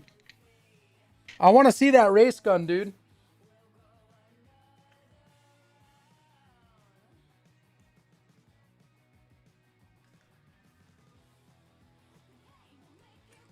My biggest thing is I would probably have to get my different holster. Yeah, I don't necessarily want to run a laser on mine though. I know a lot of people like lasers, but also do you find that like I want my grip to be the same no matter what, right? I always want to make sure that if you have a crimson trace on there cuz you're squeezing your grip differently, you don't find that throws you off? I don't know, man. Like, Crimson Trace, like, I like the concept of it, but I just feel like that grip modification would be weird.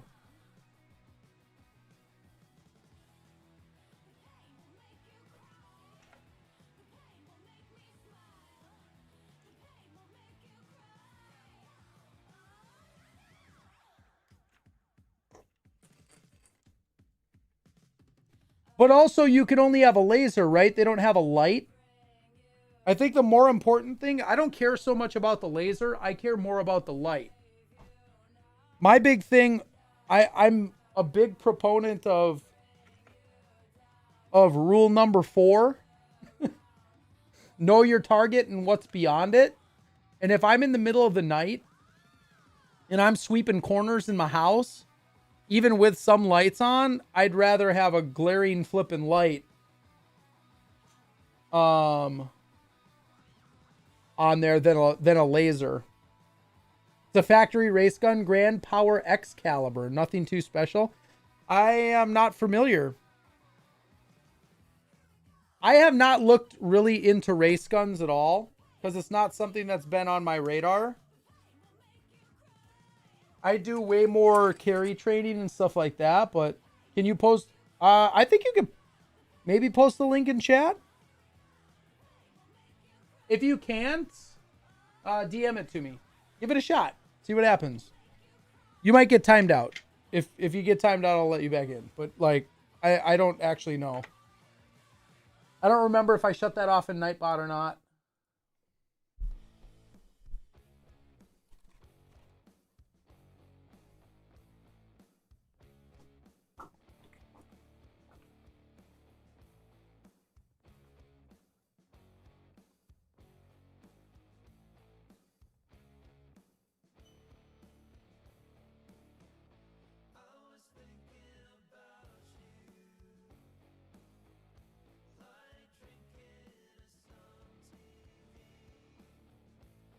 Okay, you should be good. I just turned it off briefly.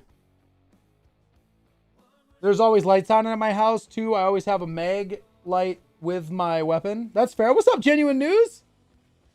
What are the pros and cons of open carrying? There's some different theories on it. I do not tend to open carry other than on the range.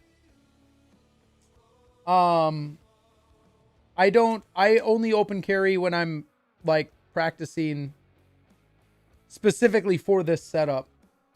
So here's the theory behind the two, right? Everyone's got to make their own decision. I prefer concealed because I'd rather have the element of surprise. There's a lot of people who prefer open because it's a deterrent, right? If someone who's coming in to commit a crime, if someone comes in to commit a crime, right, and they see someone open carrying, right, they're more likely to leave and not commit said crime, right? That's the thought process. However, open carrying also makes you a target because if said bad guy comes in, they see you're open carrying, you no longer have the element of surprise. And they will know that in order to commit the crime that they're intent on committing anyway, they're going to take you out first. Then they're going to commit the crime. So there's two lines of thinking between open carrying and concealed carrying. Concealed carrying always gives you the element of surprise. Yeah, but here's the problem, Callistia. If you're the target, they're going to kill you, and then they're going to kill everybody else.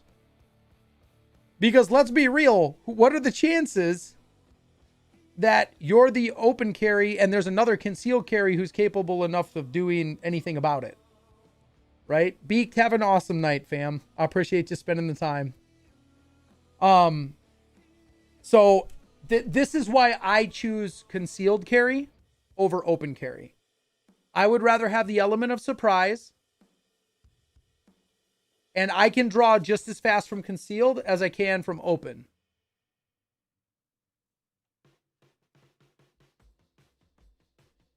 Well, yeah, you live in Texas. I don't have that guarantee. I don't have that guarantee at all. Right?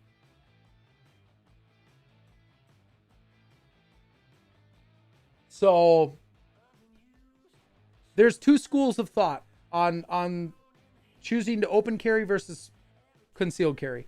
I personally choose concealed carry because concealed carry gives me the element of surprise. And if my situational awareness is what it should be, I should hopefully be able to react to a threat quick enough without making myself the first victim and leaving everyone helpless.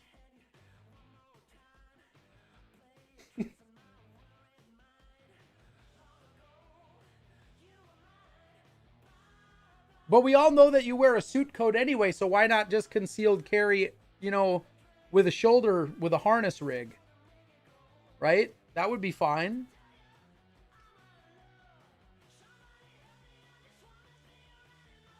Not to mention you look BA like Magnum PI or something.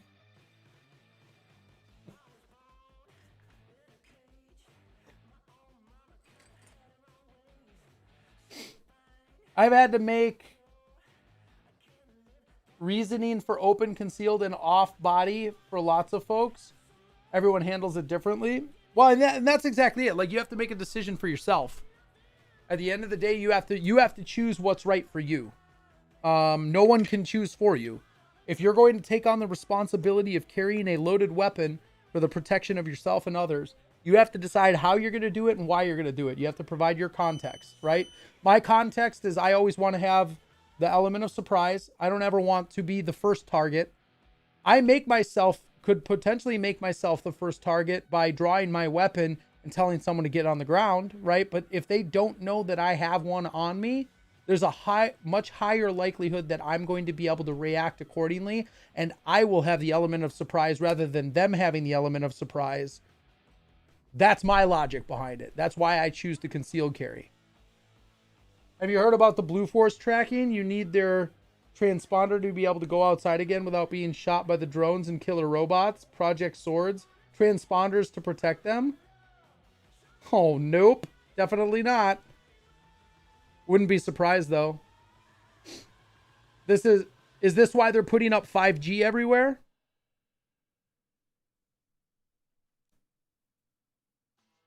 I answer a lot of questions about carrying for feds just as much as I do for civilians.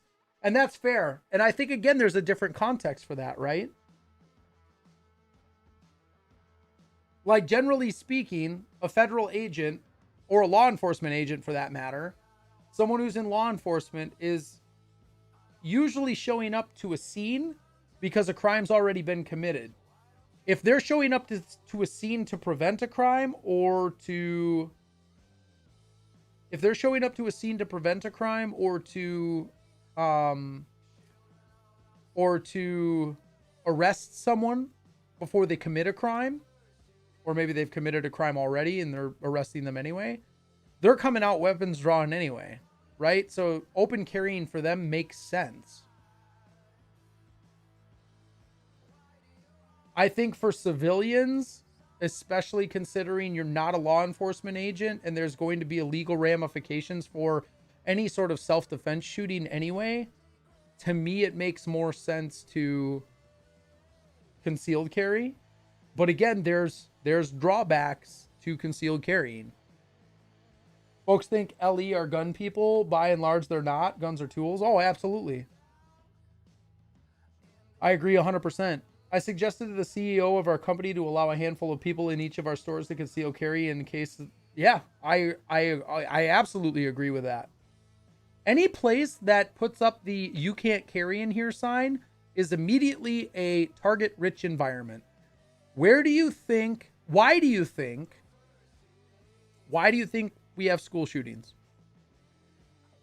I promise you, if they started allowing teachers, not forcing teachers, there's a difference. But if they started allowing teachers that were comfortable with it to concealed carry on their person and made those school zones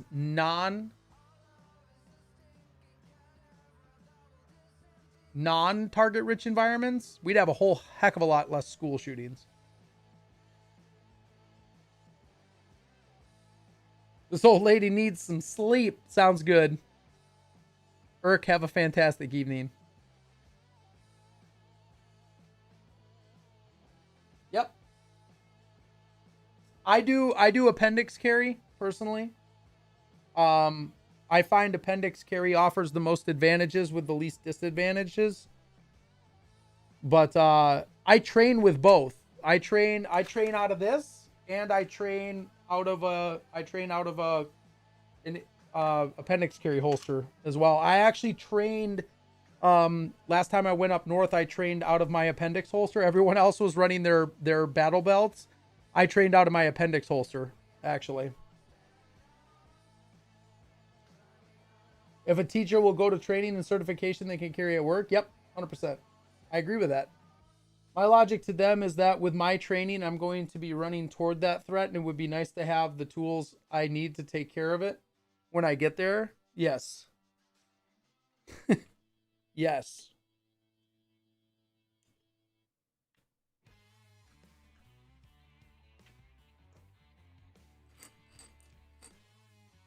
Well, and again, I firmly believe, like,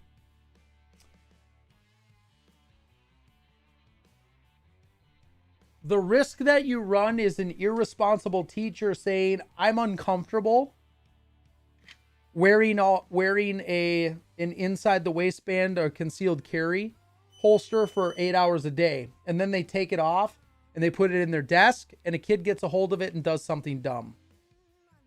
That's the risk that you run with letting teachers carry in school. I'm not familiar, no. What is Green Branch training? Is it like a security consultant?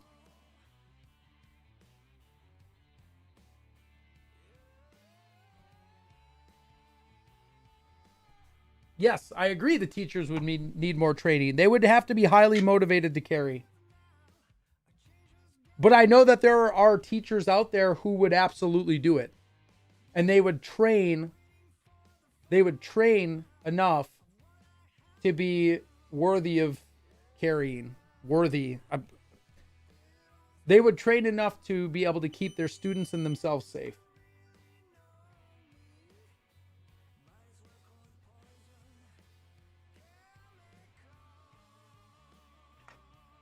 I would love to test myself and see where I would fall in comparison to law enforcement.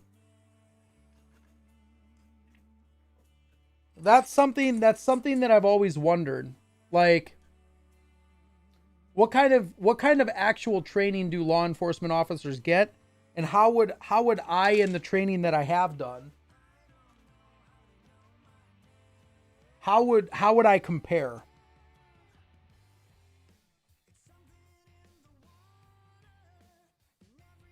Oh, absolutely.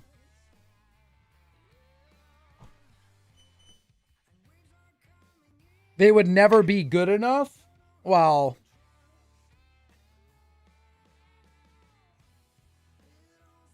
see, that's the thing, though, is that I do believe that there are police officers out there who could use more training, but it has nothing to do with weapon handling. And has probably way more to do with threat assessment, de-escalation tactics, stuff like that. But I mean, you're talking about the political and media optics on certain situations by people who have no training at all and shouldn't be commenting about a situation like that at all because they literally have never touched a gun before. If you're telling me that you think you can train an officer to shoot someone in the leg, you're an idiot. You obviously have no idea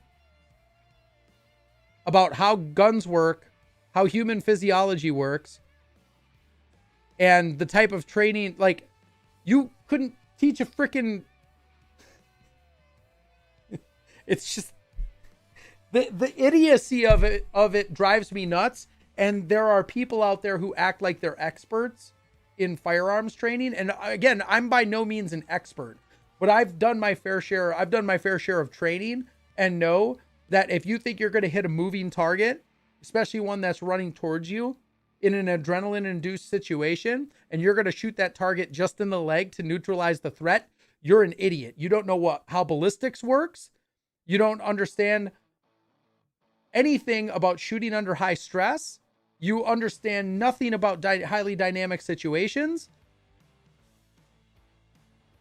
And you have no business talking about it.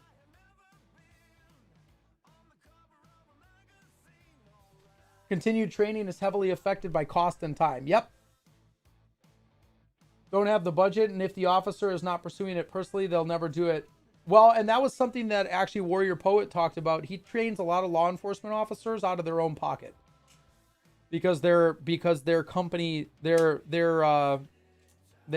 have funding to send their officers to training. 300 million more CV. You think 300 million more CV?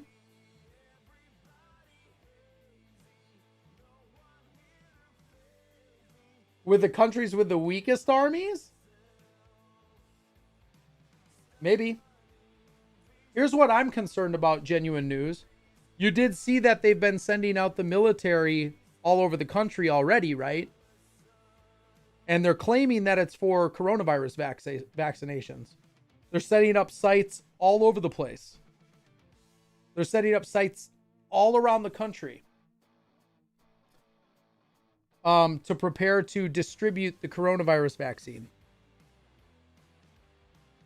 Anyone else like throw up red flags thinking we need the military to do this? I know our frontline workers are exhausted and are overworked already, but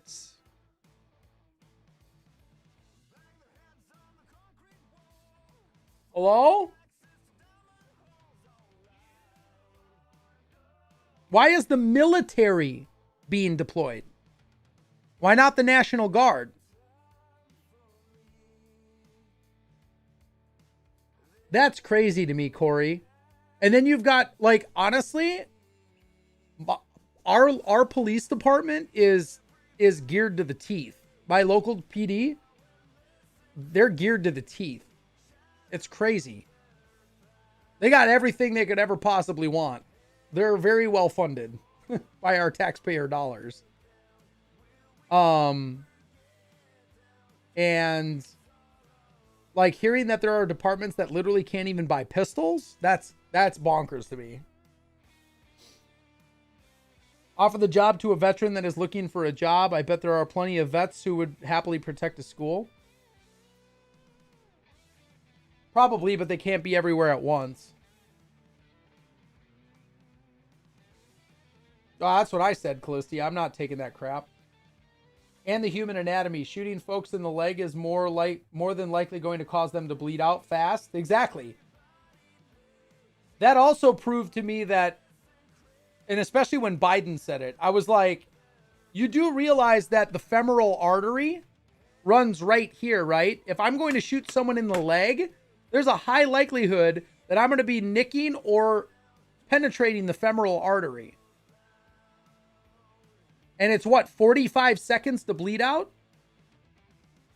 You better hope that they've got one of these on them. Do cops carry these?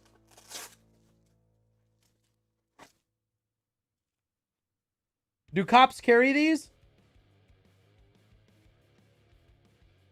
Night, bro. I'll talk to you soon.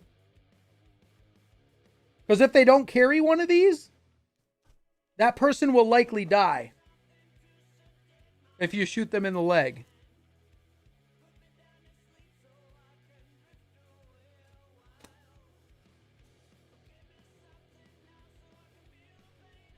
Yes, I have a tourniquet on my belt. Everyone should.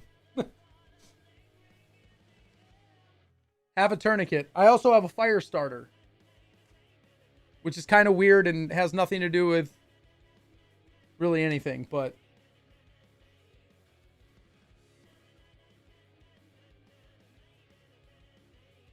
don't give me the ...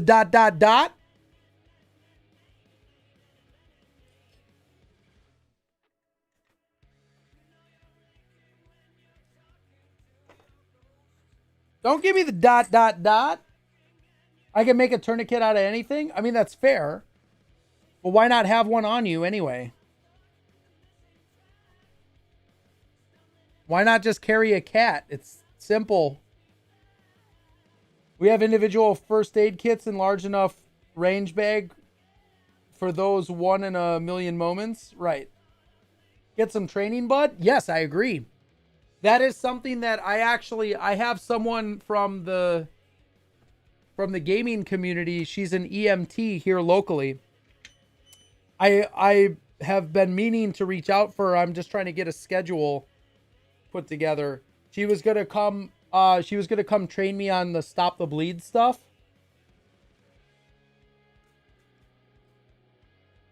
So we were gonna go over all sorts of different stuff on her stop the bleed training. How you doing, Aki?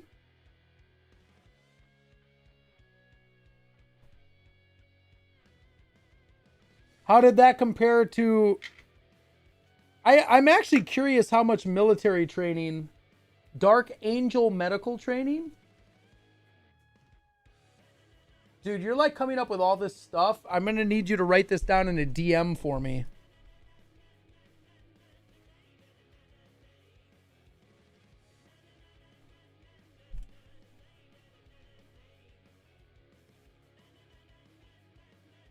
Bro, that's all the way out in Colorado, man.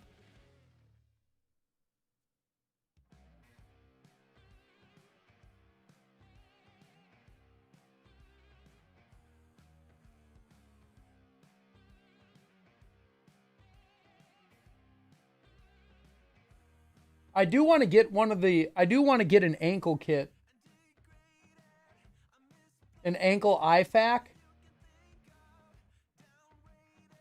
To add to my my everyday carry. Doc Travels.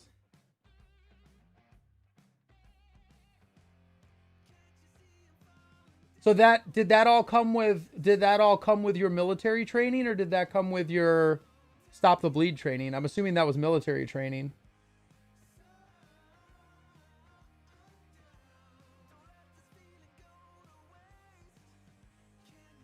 Pocket Doc is his nickname because he's a shorty. That's awesome. I mean, there are so many things that you could train on, and that's the challenge, is trying to identify and decide what am I gonna, because all of this stuff costs money, right? What am I going to train on? And what kind of budget am I setting to train myself or train with others on this stuff?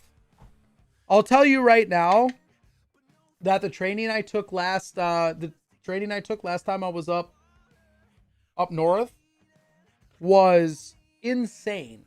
It was insanely good, because I've been doing dry fire training for quite a while now, right? I've been doing a lot of dry fire training at home. And one of the things that I was doing that I didn't even know was when I was doing things like mag swaps, right? I was drawing pistol on. When I mag swap, I was doing it out here, right? So when you're on, pop, mag swap, right? I was doing it out here. What that does is that takes my gross motor skills that you get when your workshop is in, and it puts it way out here. There's a lot more likelihood that I'm going to miss a mag swap out here than there is if I'm right here. Why was I making my mag swaps out here? Because I wasn't thinking about, because I was trying to be quick, right? I'm out, I'm on, I'm trying to be quick, right? Instead of putting this in my workspace, right? I'm out, pop, on, instead of putting this in my workspace, because I could drop and right here and back out, I was doing it way out here. And instead of using my gross motor skills, not to mention, I was doing this at a low. I was doing it low and out here.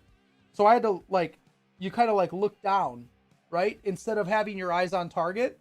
Because if I'm pop, pop, pop, and I'm scanning for threats and I have to reload, I want to be right here so that I could keep eyes on. Yep, less error and less movement. But that was something simple. That was something simple that I learned at this last training that I've been doing all wrong this whole time. Because I do my fair share. I do my fair share of Corey, have a good night, by the way. I do my fair share of training, dry fire training, especially at home, because it's easy and it's cheap, right? It doesn't cost me anything to sit down here and be practicing my draw stroke, pop on, mag swap.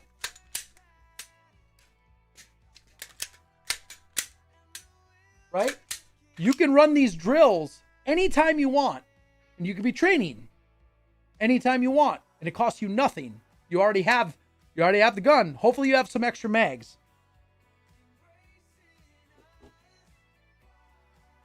Right? But these are the things.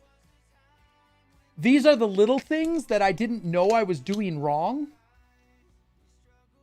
until I took actual training with someone who knows. Right? Because a lot of my training has come from watching YouTube videos. Heck, I tore apart my motorcycle and put it back together off of YouTube videos. Right? So until you take official training, you don't know what you're doing wrong, which we're going to be doing another training. We're going to be doing another training over Christmas.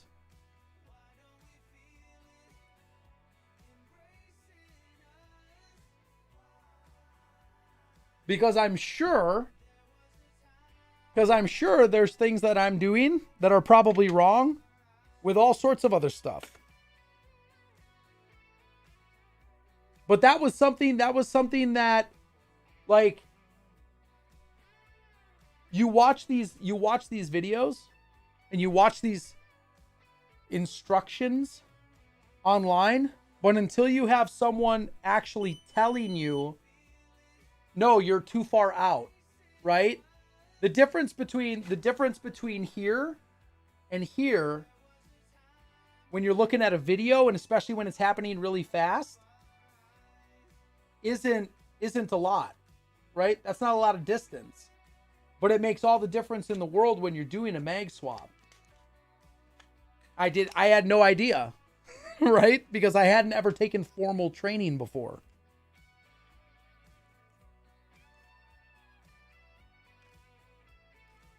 So the net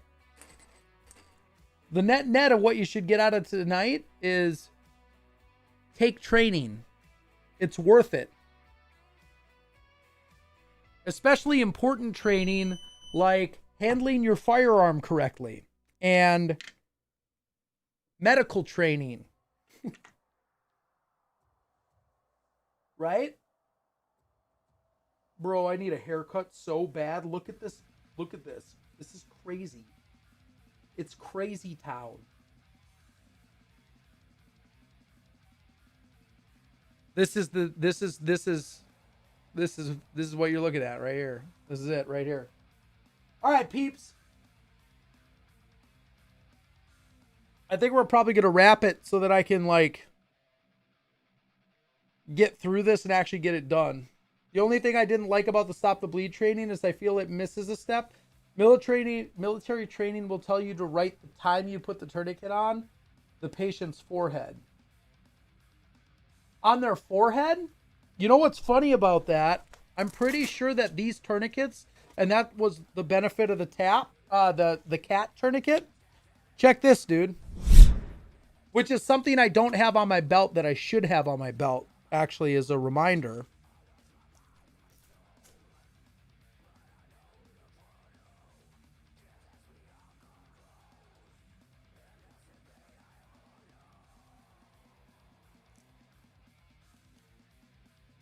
Always write the time that you put the tourniquet on, because you can't have it on an extremity for more than 45 minutes before you start to kill the extremity. If you put a tourniquet on someone's arm, you can't have it on there for more than 45 minutes before you start to kill the tissue below the tourniquet. Because once you cut off blood flow, the tissue actually starts to die. But on the forehead, it won't get lost. Well, it shouldn't get lost on this, because this gets wrapped. This gets wrapped. The way the cat tourniquets work. Well, you know how the cat tourniquets work, right?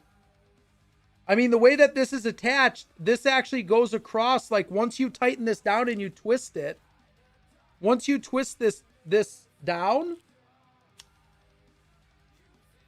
this is what helps keep it in place.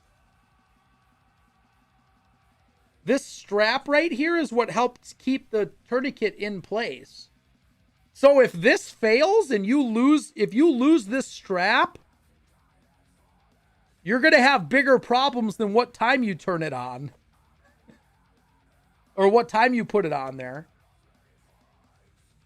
If that strap goes away, you're losing the thing that's holding the tourniquet in place in the first place. Right? And in trauma situations, I don't want to have to be looking for a tag. Like if it's around behind their leg. That's fair. That's a fair point. That being said, I need to grab a permanent marker to put on my setup. The thing that I don't have, so right now I've got an admin pouch back here that is gonna take like food and stuff like that. But I should look into potentially putting a marker in there too, or potentially getting another pistol taco and putting a marker and stuff in there too. If I had to use that on you, I would be writing the time on your head and not on that. It's fair. It's not going to matter if you save my life, right? I don't care if you save my life. Will it hold some nuts? Yep, that's the plan. Nuts are a fantastic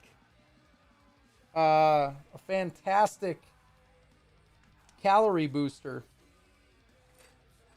Hold my nuts.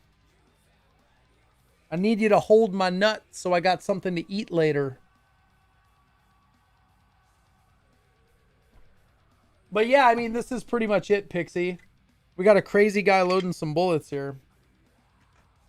Is it crazy though that I just want the best for y'all, and training is the way to go. So get out there and get trained up, y'all. Train it up. Especially when it comes to medical and firearm training. Those are the two things that I think, like, they're probably the most expensive, but they're also probably the most valuable.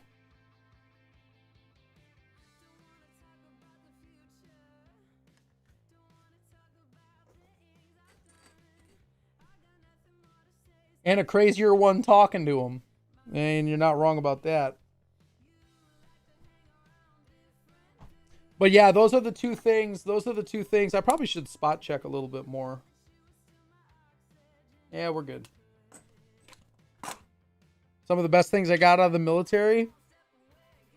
I really wish that there was a way. I bet you the military could probably make more money if they were to charge for training courses. Because people like me, I would go and train. I would go and I would pay for medical training from the military.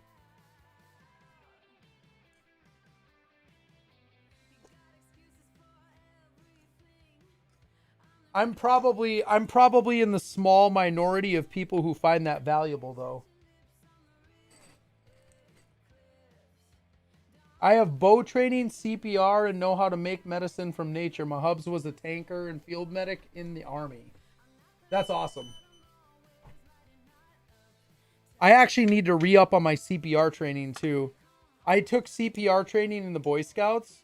I don't know if anything's drastically changed since I took CPR training. Maybe it has. But I need to re-up on my CPR as well.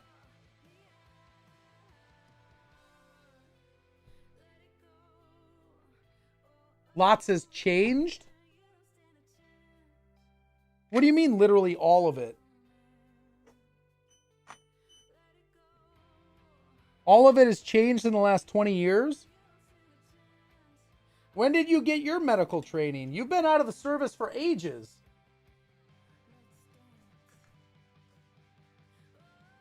Yo, what's up, madam? How you doing, fam? Oh, hello. Hey, hi-yo there.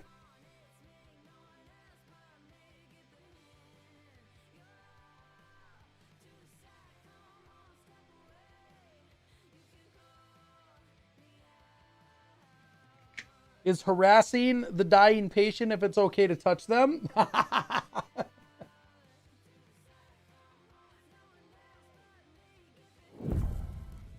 Oh, nice. I would have to assume that the basics never change, but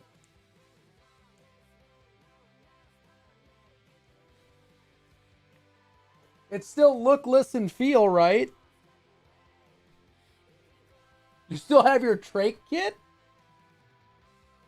Okay, can someone tell me, is it shenanigans when you see in the movie someone take a Bic pen and trach someone with it?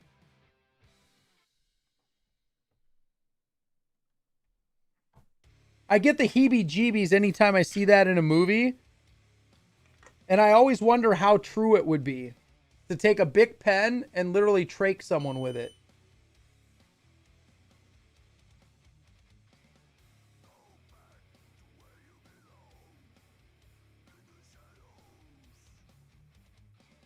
Just the idea of getting trached gives me the heebie-jeebies. It's a legit thing if you can do, just not usually recommended. It's not the best idea, but if it's what you got, better than dying, yeah. See, I wouldn't know where or how much force. Do they have trach dummies out there that you can train on? Could you get a trach dummy to learn how to trach someone?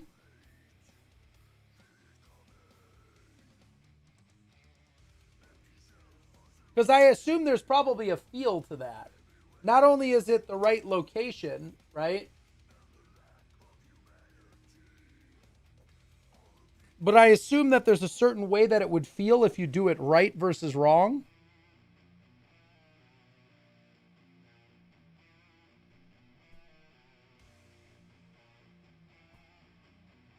Got to do it on only live healthy people. I just assumed you had to do it on, you know, cadavers or something. I don't know.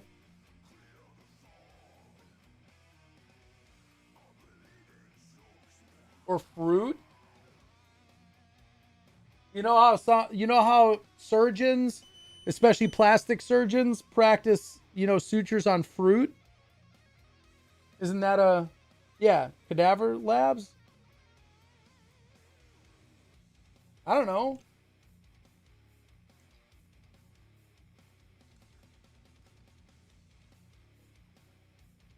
I mean, live people work just as well. Just like CPR dummies. It's fair. I assumed as much. I didn't know the answer for sure. I mean, I can make assumptions here all day, but if you don't ask the question, you're never going to get the answer, right? You got to ask the question. Come on, meow. Gonna trach a tomato? I don't know. Could you?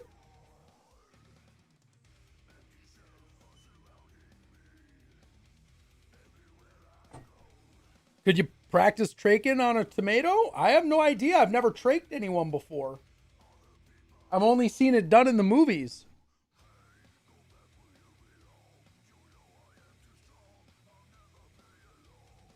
And every time I see it, it gives me the heebie-jeebies.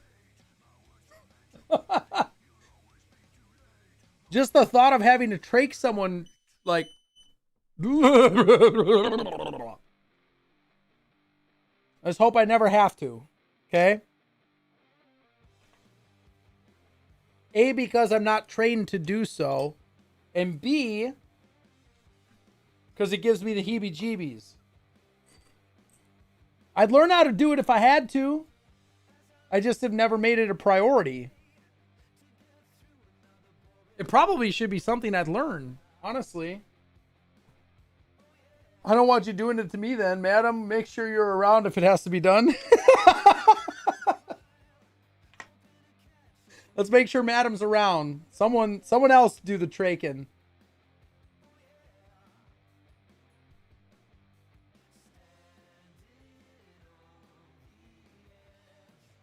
Oh my gosh. Pixie, that explains a whole lot to me, actually.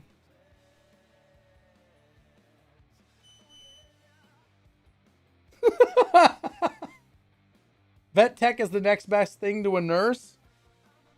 I believe it. Y'all got extensive training.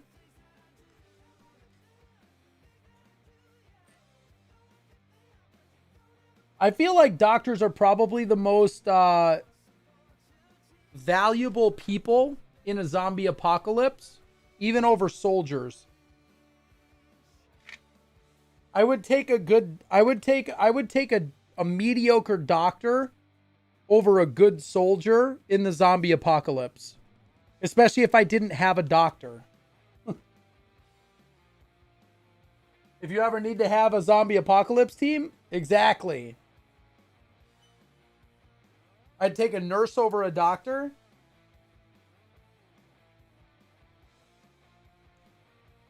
Well, let's put it this way. If they know how to trach someone, do CPR, set bones,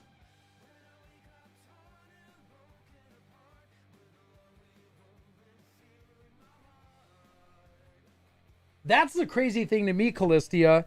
If you're looking, if there's a shortage, of antibiotics, go buy pet antibiotics.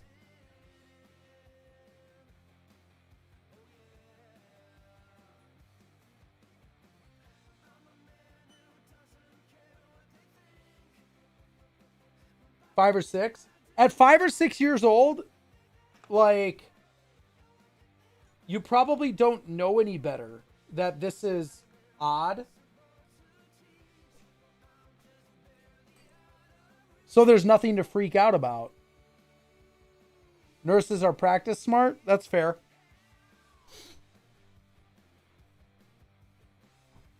Well, and so here's another thing. I've got boatloads of super glue. You know what that's good for? Super gluing cuts shut. Because the super glue that you get at Walmart or Meijer or Target is the same super glue that they use that's medically certified super glue at a freaking hospital. I heard that from a nurse. Super glue your crap shut and call it a day.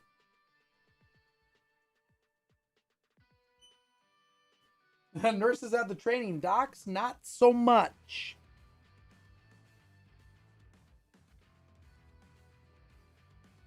Well, that's the thing. The best person, the number one person that you should seek to recruit in your zombie apocalypse team. You ready for it?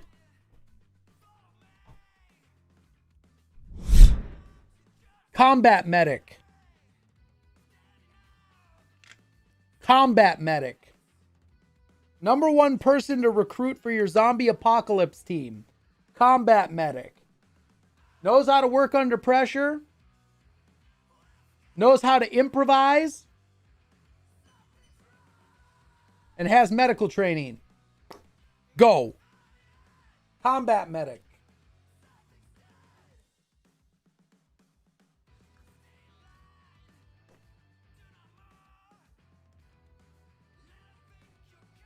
So Pixie made sure to marry for the zombie apocalypse. Most pet medications are actually people medications. Kind of 50-50. Depends on what it is, right? 50-50, like you don't want to give a horse tranquilizer to a person. Probably won't end well. At least not a whole one.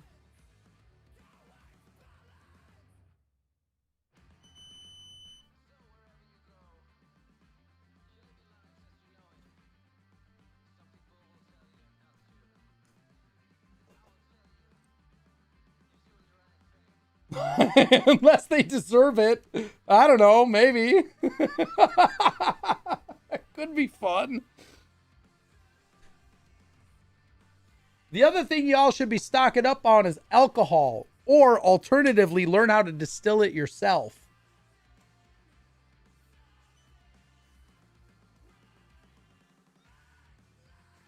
That's fair, and I'm not surprised.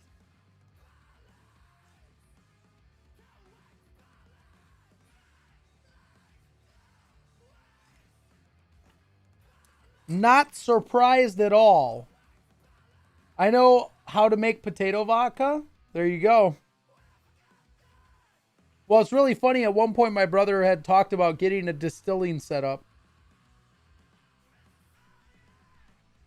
Honestly, that's going to be a highly traded good in the end times. People going to want that alcohol, not just for drinking. Especially like vodka and stuff like that. Clean out those wounds with it. When you ain't got those antiseptic wipes.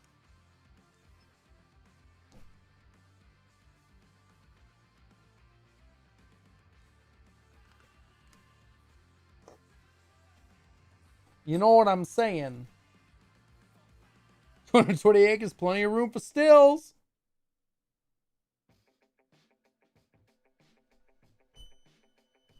You can make vodka out of potatoes? That's something to learn right there. You know what else is something to learn? How to get a haircut. Thursday can't come fast enough, guys. I am desperate right now. This shag has got to go.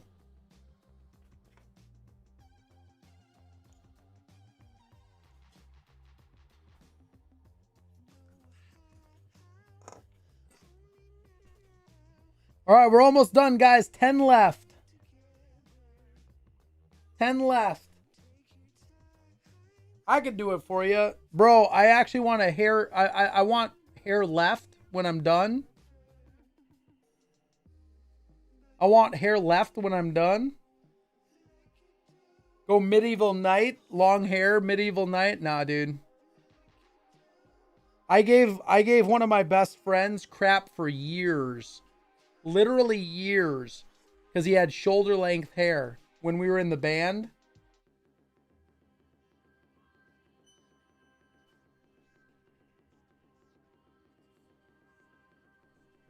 That came out okay.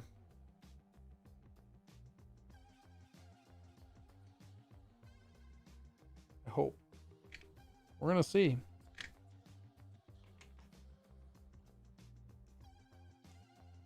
I figure, you know what? We're just going to get her done.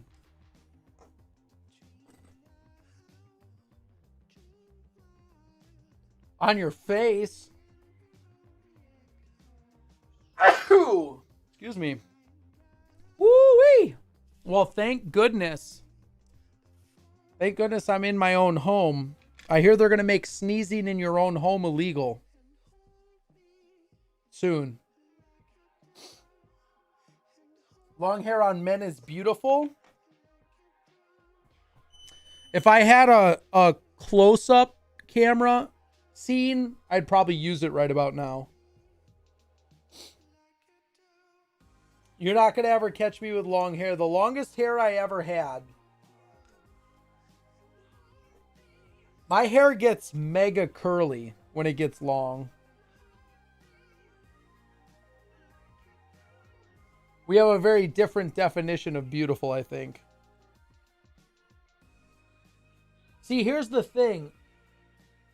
I feel like I feel like that's a bad boys thing. Like all the bad boys used to have long hair, right? And so somehow that culturally became associated with, you know, being a rule breaker, whatever.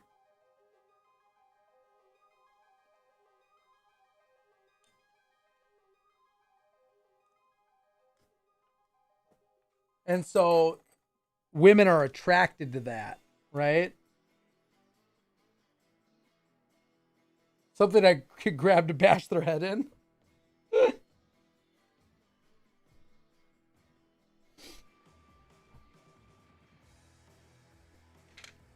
This is true.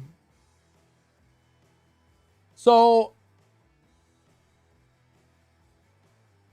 what do you think about men wearing dresses?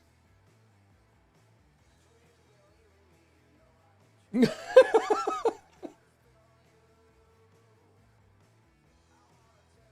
don't have to answer that.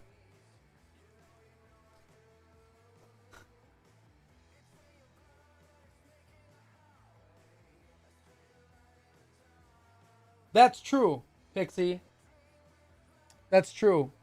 Well, I mean, back in the day, it was more culturally acceptable as well, just simply for the fact that grooming products and whatnot weren't a thing as much. I mean, what the heck did they use? They used freaking razor knives, razors, and really, really sharp knives to cut hair, right? When were scissors even invented?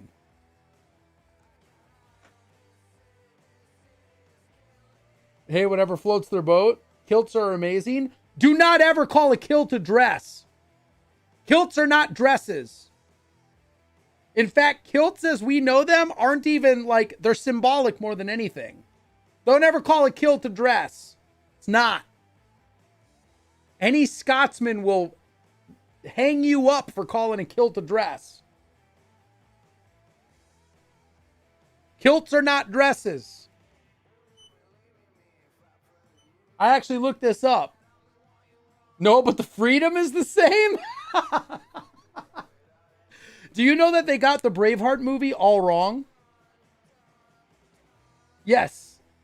Well, and it's not a fully pleated skirt. It's only pleated in the front. The back actually isn't pleated. Or is it vice versa? Is the back pleated and the front's not? Kilts are not fully pleated all the way around. Not like a skirt.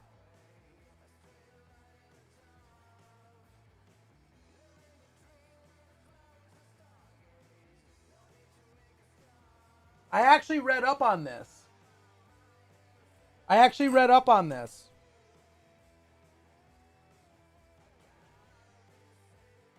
And there's a very distinct use for them. And this was also before pants became a thing.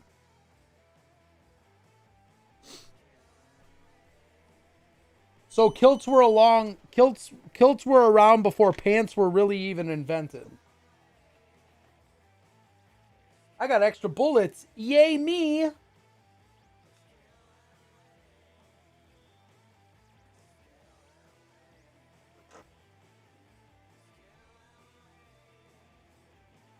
But yeah, don't ever call a kilt a skirt. You'll have a Scotsman up in arms over that. He'll pick up his greatsword and slay you. I'd like to find the guy that invented pants and punch him in the face. You know what's really funny though, as someone who has only ever worn pants, I mean, they're really, really useful for, you know, protecting yourself in the woods.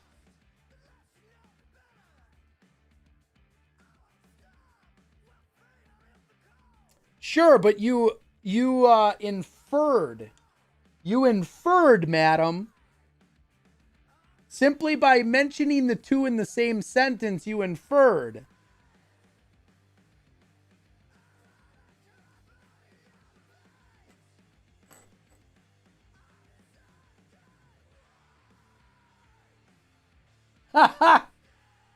Well, it's really funny, Pixie, because there was a big uproar, right? Harry Styles, manly men. There were a few conservatives that attacked his dress up as not manly, and there was a whole hullabaloo. There's one and only one time that I would ever consider wearing a dress, and it would be for that reason. Like if I had a daughter and my daughter wanted to do tea party and had us dress up, I would wear a dress just to make her happy. And I would have no qualms about it. And people could call me whatever they wanted, and I wouldn't care because I made my daughter happy by wearing a dress to her tea party.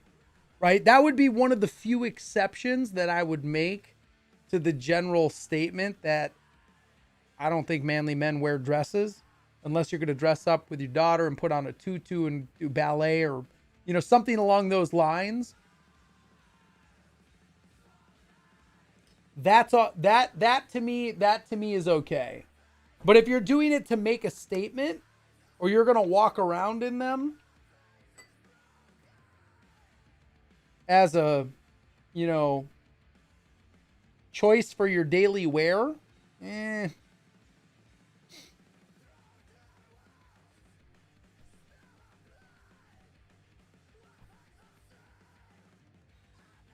Technically, it wasn't in the same sentence.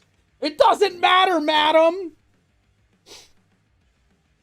But right, I mean, but Pixie, that's like I said, I wouldn't see that as like a not manly statement, right? I'd rather be comfortable than manly.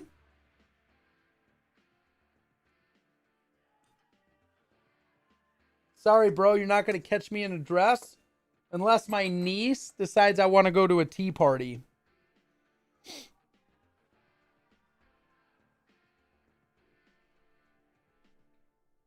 Just saying.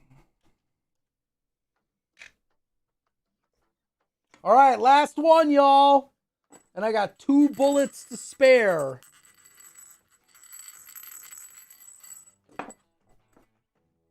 Last one, and I got 2 bullets to spare. So you must be, if you make that statement, that means you're a boxers guy. Calling it.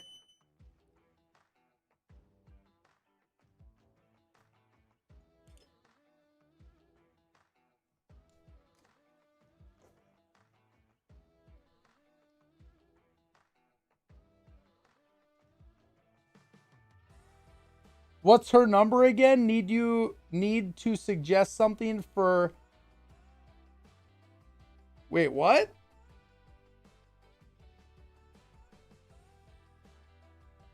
I'm mega confused right now. Boom. There it is. We got another 50 wrapped. Only took me 3 hours, but you know, whatever. It's fine. Normally I could get 100 every hour and a half, but you know, we're at about half. Something for her to talk to you about? Who, my mother? Or my wife? What are we talking about here? I just want to make sure I'm on the same page.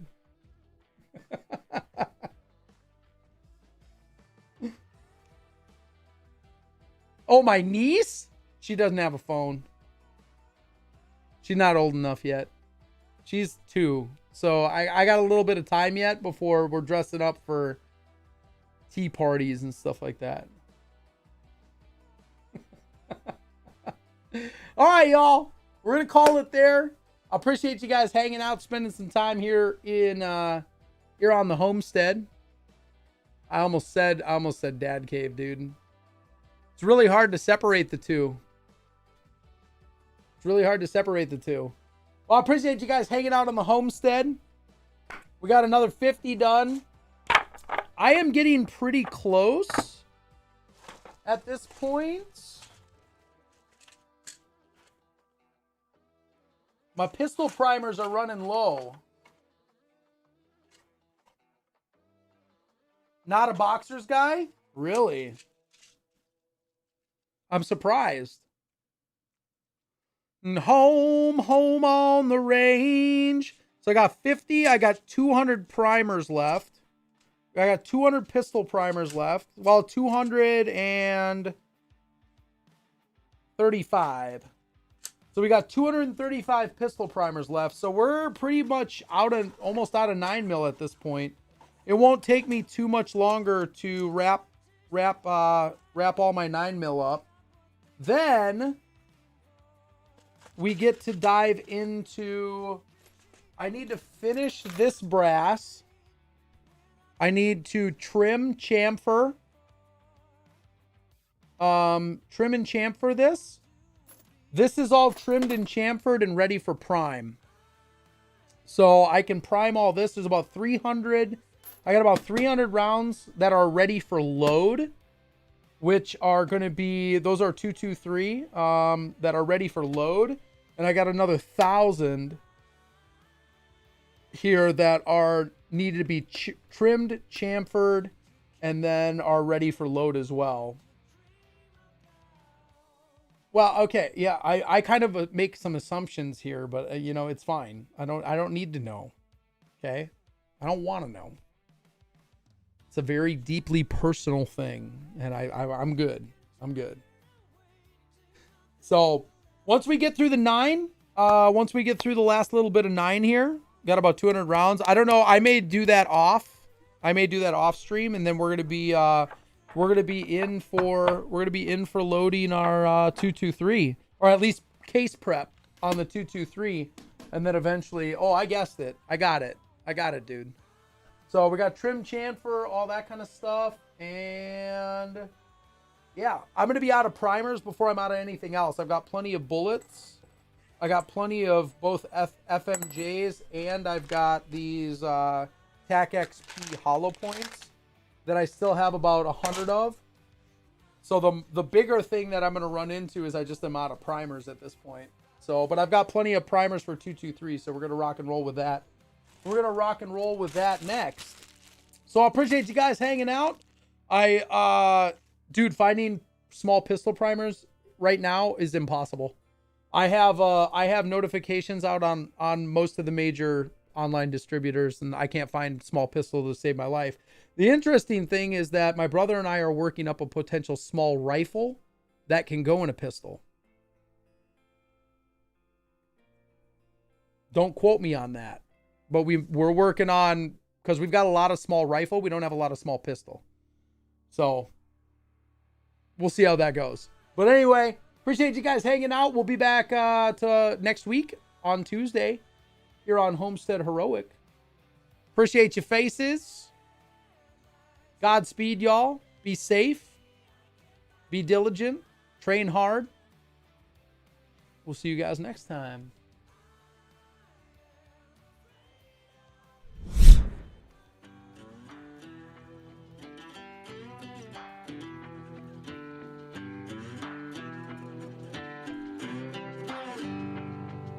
The further we move on from all those yesterdays, happiness gets nearer.